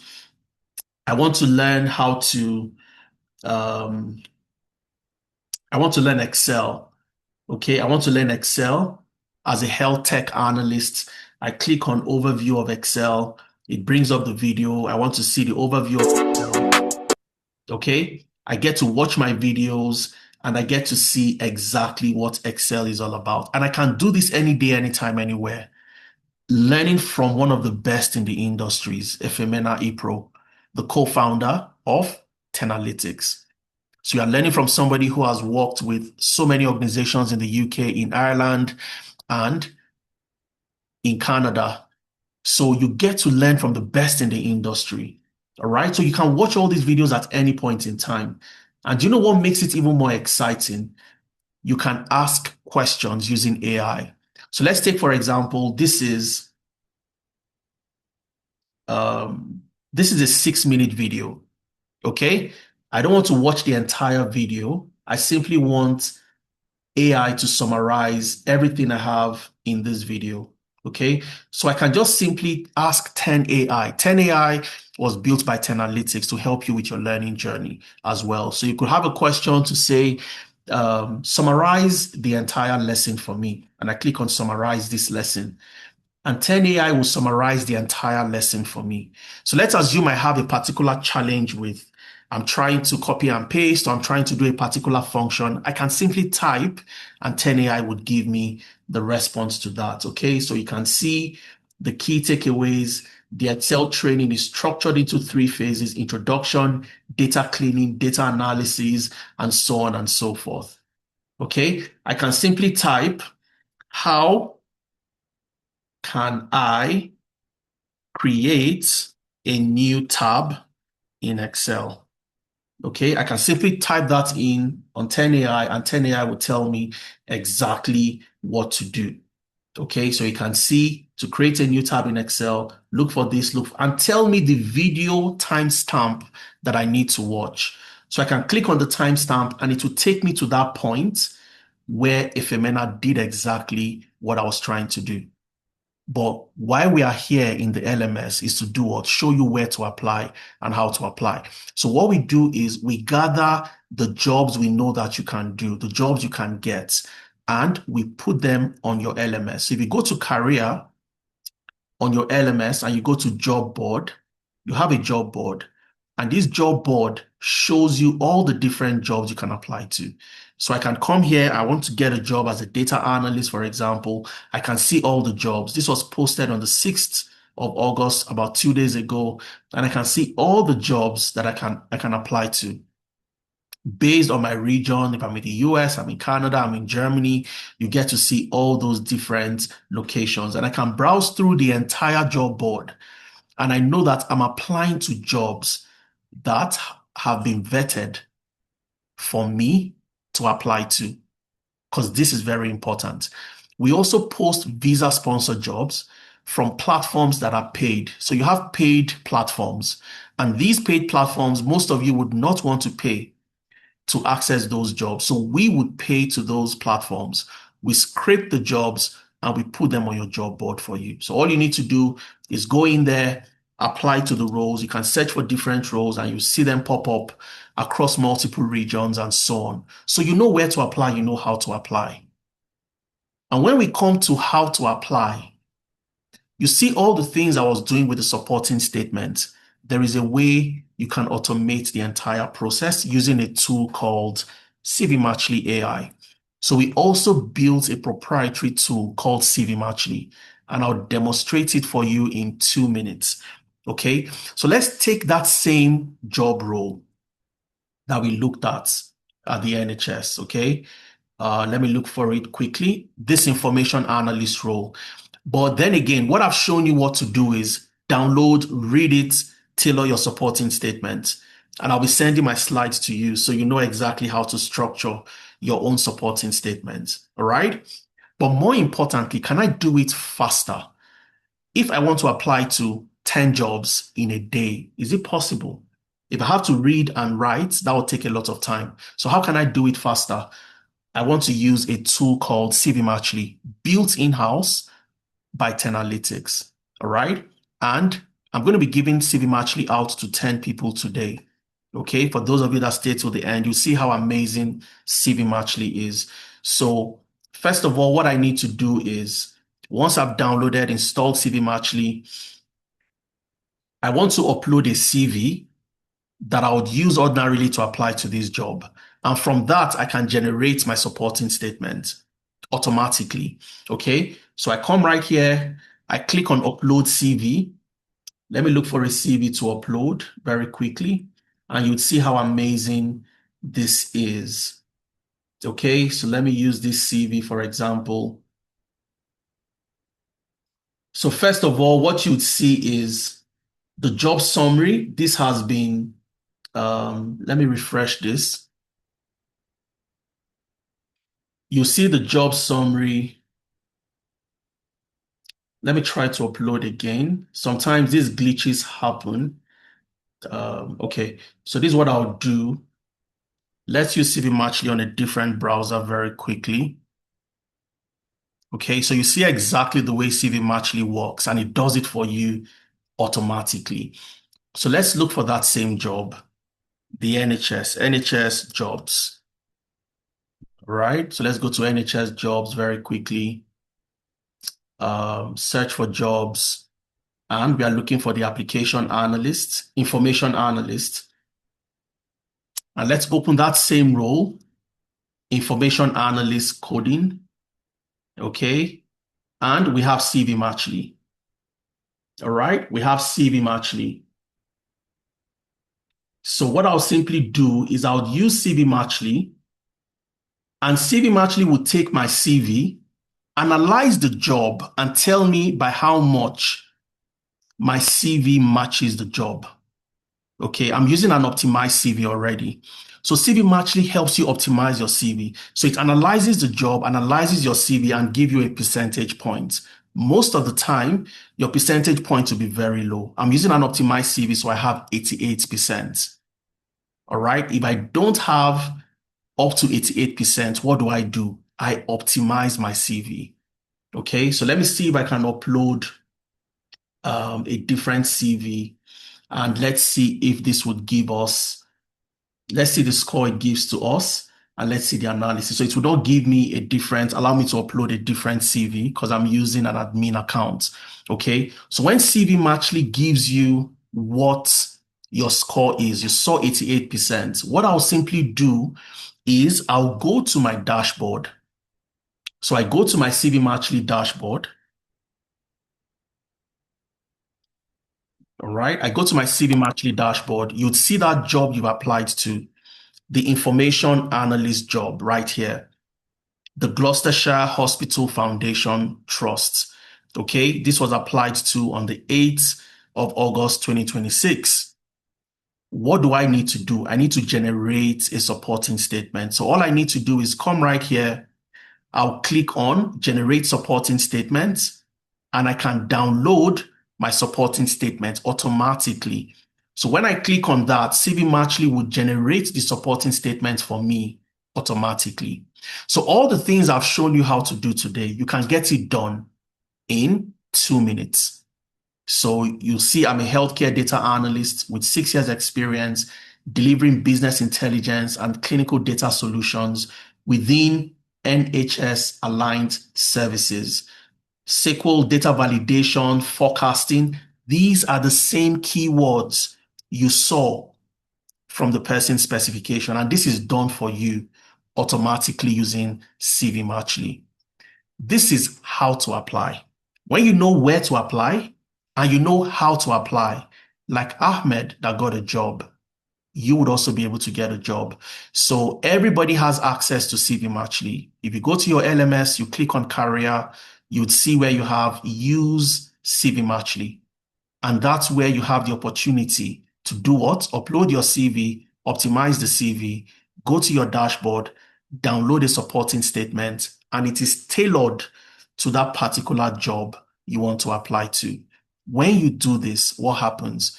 Your chances of getting that interview increases. You've done it a lot faster and you're able to apply to more jobs.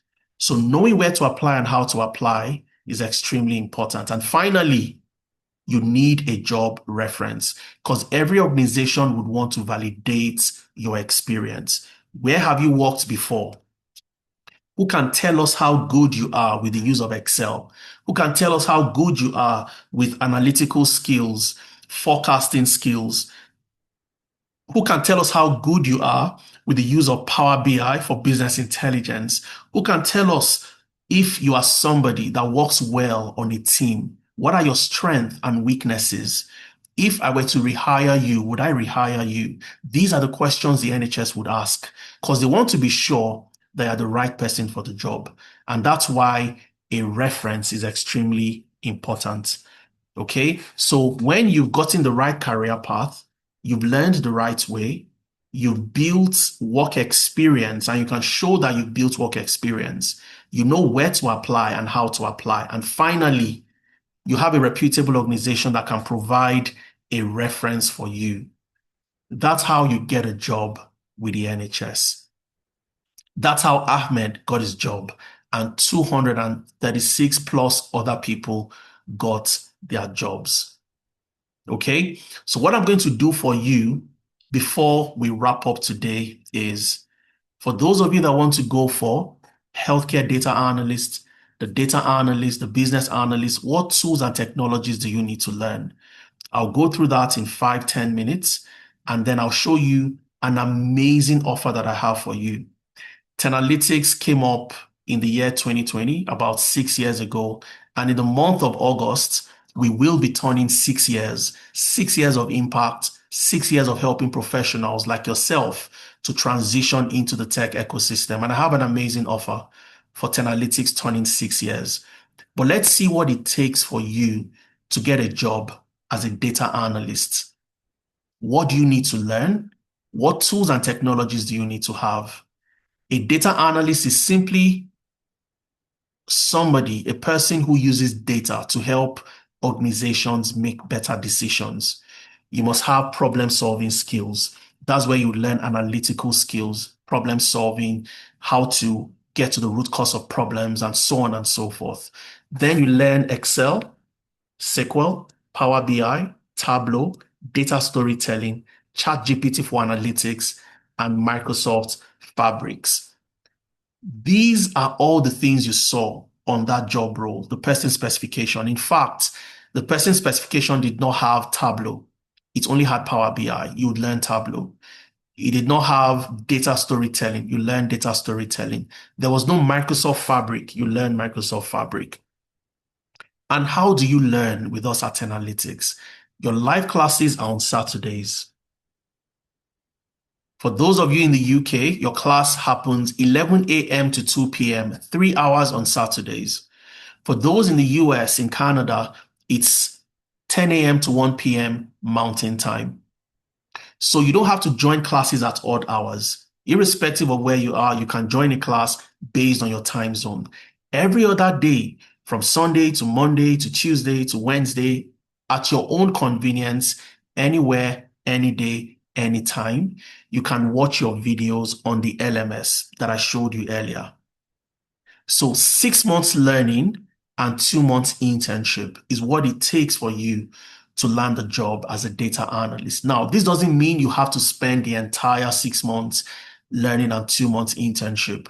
A lot of people get it a lot faster, right? Like the people I showed you earlier, 4 months in, got a job, 5 months in, got a job. And I'll show you somebody that got a job 3 months in, got a job with the NHS as a business architect. You'll get to hear from her yourself. I'll show you her LinkedIn profile and you'll get to see how people get this done. So this is the framework of how you learn. Saturdays are for your classes. Every other day, you learn at your own convenience, at your own pace by watching videos on the LMS, and 6 months learning, 2 months internship. Now, for the health tech analysts, these are the healthcare data analysts. How do you learn? You learn the exact same tools and technologies like the data analysts. The problem solving, Excel, SQL, structured query language, Power BI, Tableau, data storytelling, ChatGPT, Microsoft Fabrics for analytics. You learn these same tools, but the difference is as a health tech analyst, you get to work with healthcare data. Your portfolio would have multiple healthcare projects. 80% of the projects you would work on would be healthcare related. Same timeline, Saturdays are for your live classes. Every other day, you learn at your own pace.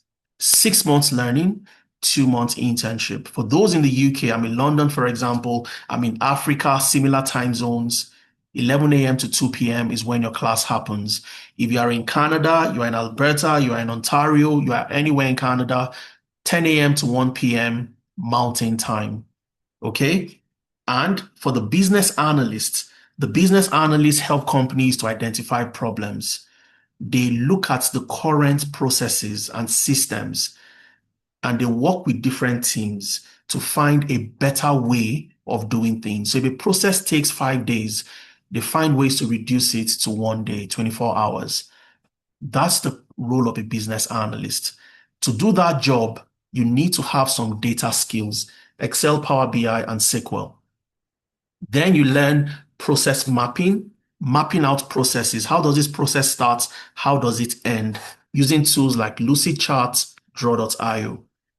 You learn project initiation and planning, Agile and Scrum for projects, software development lifecycle, and you learn how to use tools like Confluence to collaborate on projects, Jira to track project deliverables, Trello to track team members' tasks and responsibilities on projects, Azure DevOps to implement the Agile methodology on projects, and so on. You get to learn requirement fundamentals, elicitation, asking the right questions so you know the right solutions to provide, stakeholder analysis and engagement, and AI for the business analyst using ChatGPT. Similar timeline, 6 months learning, 2 months internship. All right. And then you have the healthcare business analyst. The healthcare business analyst is a business analyst that works in healthcare. Your projects are healthcare related. You are a business analyst, but you work in organizations like the NHS and other healthcare organizations. So you are learning the exact same skills, the exact same tools, the exact same technologies. The only difference is 80% of the projects you would complete, both in class and during your internship, would be what? Healthcare related. So you want to get into an organization like the NHS as a business analyst. This is the fantastic career path for you to choose as a healthcare business analyst. And the salaries are fantastic. About £52,000 per annum on the average, and so on. In Canada, over 74,000 Canadian dollars. In the US, about 85,000 US dollars. And it could go higher, but this is the average around the industry itself. Okay. And of course, you have the Agile project manager. For some of you, you said you want to become Agile project manager. The Agile project manager is also the IT project manager. As an IT project manager or agile project manager, I can also work as a scrum master because the agile methodology embodies the scrum framework, the Kanban framework. So these are frameworks that gives me the opportunity to get other jobs beyond just agile. So I can work as an agile coach, agile project manager, IT project manager, a project manager within the NHS. All right. I'll learn how to use tools like Confluence, Jira, Trello, Draw.io, ChatGPT as a project manager. I'll use Confluence to collaborate on projects, Jira to track project deliverables, Trello to track my team members' task responsibilities, Draw.io to map out processes. You get to learn different aspects of Agile, the Kanban workflow management.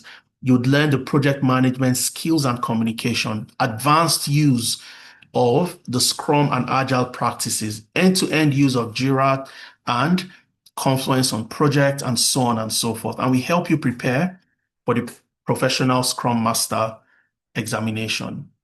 6 months learning, 2 months internship. This is what it takes for you to become an Agile project manager. And of course, last but not the least, you have the healthcare project manager. So we looked at healthcare project manager roles within the NHS. And when we type that in, let's see. When we typed project manager, it gave us 10,213 jobs. The project manager role is a role that is in high demand. So if I want to get a job as a project manager, helping the organization to deliver on projects using the agile methodology, that's delivering projects step by step, adapting quickly to changes, then it means that I want to get into the NHS as a healthcare project manager. I would learn the exact same tools, skills, and technologies like the project manager, but the difference is majority of the projects I would work on would be healthcare related. These are the 6 career paths that are in high demand for anybody who wants to land a job with the NHS, get visa sponsorship. You know what it takes from getting into the right career path, learning the right way, gaining work experience, knowing where and how to apply, having a reputable organization to provide a reference for you.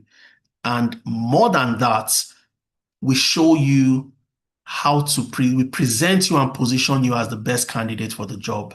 We call that packaging. So after gaining work experience, what do we do for you? We revamp your CV. So when you go to your LMS, all you need to do is you go to careers, you click on career, and you see where you have CV review. You upload your CV here, improve your CV with professional feedback and job match analysis. So I click on CV review, I get to upload my CV, I select the roles I want to get. A professional would look at my CV and give me an industry standard CV. We optimize your LinkedIn profile. We show you how to build a portfolio, just like I showed you earlier. You have mentorship sessions where we bring in NHS employees, the 237 plus people that are alumni of Tenalytics. We bring them back to come help you get into the NHS as well. I'll show you what the mentorship sessions look like. Let's go to mentorship in this class. So you'd see navigating the NHS job portal effectively. This was a session that held sometime, I think, last week. You can always, if you miss any session, you can always come back and watch the recording. All right. And this was a session handled not by anybody, but by somebody that works in the NHS. Her name is Mary. Remember the lady that got a job? I'll show you the lady just now. Mary that got a job. Let me show you Mary again for those of you that missed out on Mary earlier. Mary, this is Mary right here. So Mary got a job last year as a junior IT service desk analyst. Mary was the one facilitating this particular session on how to navigate the NHS job portal. So what we do And you can come back and watch this. If you missed it for any reason, you can always come back, ask Mary questions. Oh, Mary, how did you get this job? What did you do? You are hearing from somebody like you, somebody that was like you a few months ago, but today she's been able to get a job. A session on how to write a supporting statement. So what I showed you today briefly, you have a full session on how to do that. We bring in somebody from the NHS and they work with you to get this done. This is what your mentorship session looks like from industry experts. Okay. And when you've done that, what next? You have an interview. We prep you for your interview. So if you go to the LMS again, you go to careers, you would see where you have interview preparation. You don't need to chase anybody. You don't need to call anybody. You don't need to email anybody. Just come in here, click on schedule mock interview, fill all the details, the link to the job, upload the CV you used to apply, copy and paste the job description. If it's an NHS job, you tell us it's an NHS job. You book an appointment and somebody would prep you for that interview. That's the reason why our participants get jobs. You have job references. If you get a job, you need a reference. You get that job, you need on-the-job support. We provide that for you for a month to help you settle into that role. And when you've done all of this, you apply to the right jobs. We show you where to apply, how to apply. That is what gets you the job. All right. So for those of you that want to get a job before the end of 2026, you want to meet the next NHS recruitment spree in the month of January and February next year, the best thing you do for yourself is to start and to start early. Extremely important. And I'll show you how you can start today, just like Ade, who got a job as a senior project manager. There's so many other testimonials I have not shared today. There's so many of them. Ade joined our Agile Project Management program.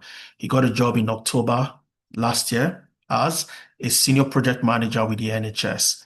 You have Ikmat. I've showed you Ikmat earlier, the stay-at-home mom. You have Oluwafumilayo, who got a job as an ERP business intelligence and reporting analyst. You have Toyin, who got a job as a benefits analyst. Today, Toyin is now a pharmacy data analyst. She's a pharmacy data analyst. Toyin joined our data analytics program. You have Mawutin. Mawutin is also a mentor in our health tech program. Mawutin got a job as a pathology data analyst, also with the NHS. And you have so many professionals, all right? You have Ramat. I said I was going to play Ramat's video. It's a very short video of 1 minute, and I want you to hear from Ramat. But just before I play Ramat's video, the next cohort starts September the 5th. September the 5th. And the unique opportunity 54 of you have today is Tenalytics is turning 6. It's been 6 years of impact, 6 years of helping professionals transform their careers. So we have an amazing offer of up to 52% off all the programs I have shared today. And I'll show you how you can take advantage and start. We have very limited slots. I have just 10 slots for this session today. And I'll show you how you can tap into one of those 10 slots. In the meantime, I want you to hear for 60 seconds to hear from Ramat. Ramat worked as a customer resolution agent. Ramat used to answer phone calls. She didn't have any sponsorship. She wanted to get visa sponsorship with the NHS. And she came to us, did our business analysis program, and Ramat was able to land a job. I want you to hear from Ramat. All right. So I'm going to play Ramat's video for 60 seconds. And I want you to hear from her.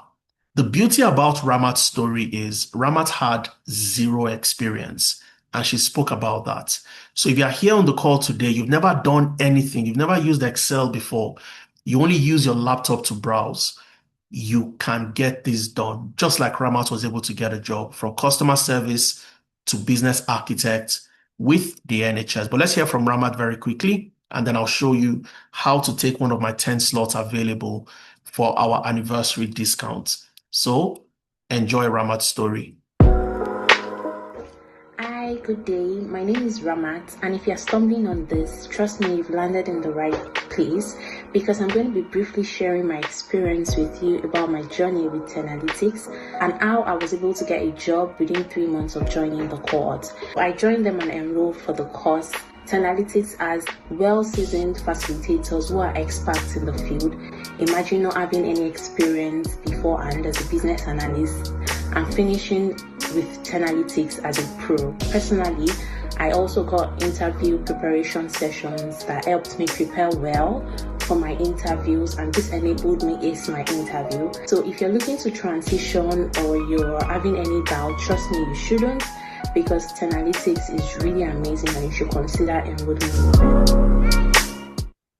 So that's Ramat, very brief and straight to the point. And Ramat is doing tremendously well. She's also one of our mentors. Okay, I'll show you Ramat's profile very quickly. Ramat Bankole. She's a business architect with one of the NHS trusts, the Midland Partnership University NHS Foundation Trust. Before she got this job, that's Ramat right there. She's also a mentor with us. So we bring back these professionals to come mentor other people. So Ramat worked as a customer resolution agent for British Gas. British Gas is a utility company. They provide, electricity and gas. When I was in the UK, British Gas was my electricity provider. So Ramat worked with them as a customer resolution agent. And you can see business and analyst consultant with Analytics. She structured her LinkedIn profile to position herself not as a learner or as a beginner, but as somebody who has worked with a company as a business analyst. That helped her land this job with the NHS as a business architect. And that's Ramat's story. So September the 5th, the next cohort starts. We have up to 52% off. And what this simply means is rather than paying the full amount of $1,250, you only get to pay $600. And I'll show you the equivalence in pounds for those of you that will be making payments in pounds. This is an amazing discount of over $650. So you have $650 off. And all it takes for you to get everything I've said today, to transform your career, to start a career path that will get you opportunities with the NHS for visa sponsorship, $600. And the most important thing is you can get started with as little as $100 today. So which means you don't have to pay the full amount. You can break your payment into multiple installments, and I'll show you exactly how to get that done. So I'm interested. I want to start my journey. Adeza, what do I do? So my colleagues would share the link in the chat. If you click on that link to take advantage of the anniversary discount, you'll get something like this. Okay, so I'll show you how to get started, how to take advantage of the discount for those of you that will be starting your journey, and I'll be taking questions from you. So when you click on the link, it brings you here. You'd see a pop-up that says 6 years anniversary. You'd see that up 52% off. You click on claim discount. You can do that. And what you can simply do is you select the career path you're interested in. So I'm interested in health tech analyst, for example. I'm interested in the healthcare business analysis program. You can select any of the programs. So let's say I'm interested in the health tech analyst program. I want to get a job as a healthcare data analyst, health informatics specialist, as a health reporting analyst. I click on enroll. Okay, it takes me to where I have the program itself, and then I click on enroll. So when I click on enroll, I'll be required to create an account, and I'll show you how to create an account in 2 minutes. Okay, I'll show you how to create an account in less than 2 minutes. So you use an email. Very important. You enter your full name. I'll just do that. Enter my full name. Okay, you enter an email, preferably a Gmail account. Okay, so I enter an email, and then you enter your phone number. Your phone number would be used to verify your account. It's very important. You get an OTP to your phone number, get an OTP to your email.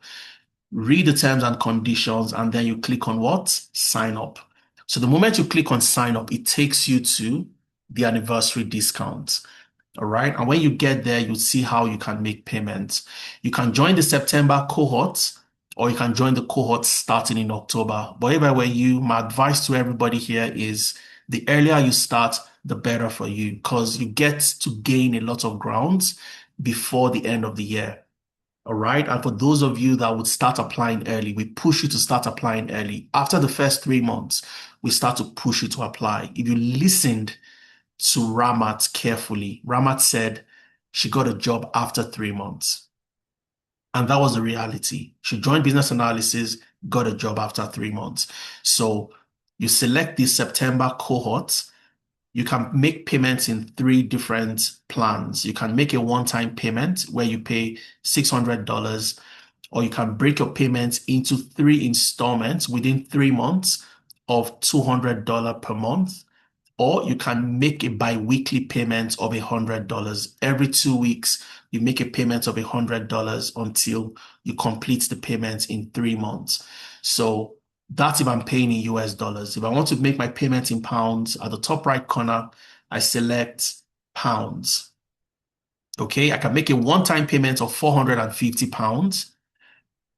Instead of £975, almost £1,000, I get to pay just £450, 52% off. I can make a payment in 3 installments, £150 this month, £150 the following month, and the third month, I make my final payment of £150. Or I can make a bi-weekly payment. So I can pay £75 today, and in 2 weeks, I pay another £75. So you have a flexible payment approach. If you're in Europe, you want to make payments in euros, you can select that. You want to pay in Canadian dollars, you can always have that option. So let's say I want to make payments in 3 installments, £150 per month.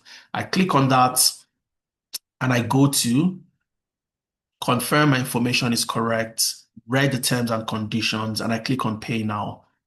Okay, confirm your details and click on pay now. The moment you do that, it will take you to where you enter your card details. So I enter my card details, for example. I'll just show you how this plays out very quickly, and then we'll move to questions and answers for those of you that have questions for me. So I enter all my card details, enter my postal code, click on pay. Once my payment is confirmed, I get redirected and I have immediate access to the LMS. Okay, so I have access to the LMS to start my onboarding. And on the 5th of September, Saturday, the 5th of September, is when you get your first session. So your first class will start Saturday, the 5th of September. So you'll receive an OTP.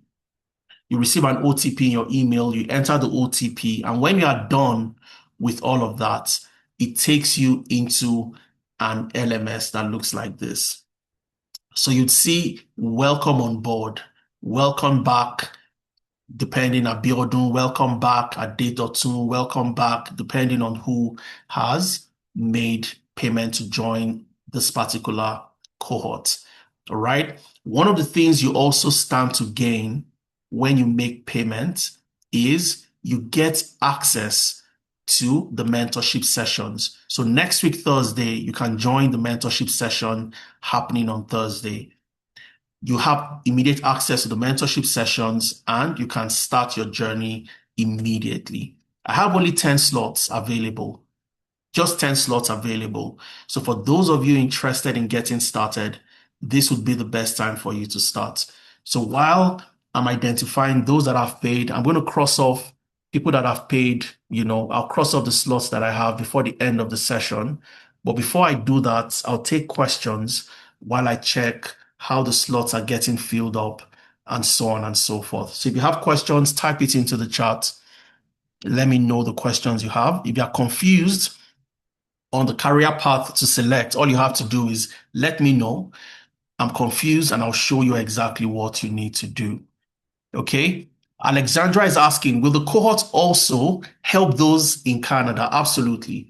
Let me show you, Alexandra, very quickly. So it doesn't matter where you are. You are in the US, you are in Canada, you have your session tailored to your time zone, to your particular region. Okay. So let me go to a class, for example. You'd see EUNA, and so on and so forth. But let me go to the Health Tech NA, for example. NA is North America, so NA is for those in Canada and the US. So you don't get to work on NHS data. You get to work on healthcare records from the US, healthcare records from provinces like Alberta, the Alberta Health Services, and so on and so forth. Okay, so that's what you stand to gain. Let me show you what that looks like very quickly. So I'll pick one of the projects, okay, on Tableau, and let's see what the project is. So this is healthcare cost analysis, okay, and we're doing this using Tableau. All right, we are doing this using Tableau, and this is CareLink Health Alliance. CareLink Health Alliance is a multi-state healthcare network. And where is it based? It's based across the United States. So we take data from multiple regions, not the UK at this point in time, because this class is tailored for those in North America. So you work with data from the US, you work with data from Canada, and not data from the UK. So those in the UK would work with data from the NHS. So you can see that Health Tech NA, North America. I hope that answers your question, Alexandra. Okay, let me see. Babatunde says, I'm interested. So Babatunde, all you need to do is take advantage of the discount available and get in with the anniversary discount. I have just 10 slots left. While I was speaking, 2 slots have been taken. All right, 2 slots have been taken, and I have 8 slots left. All right.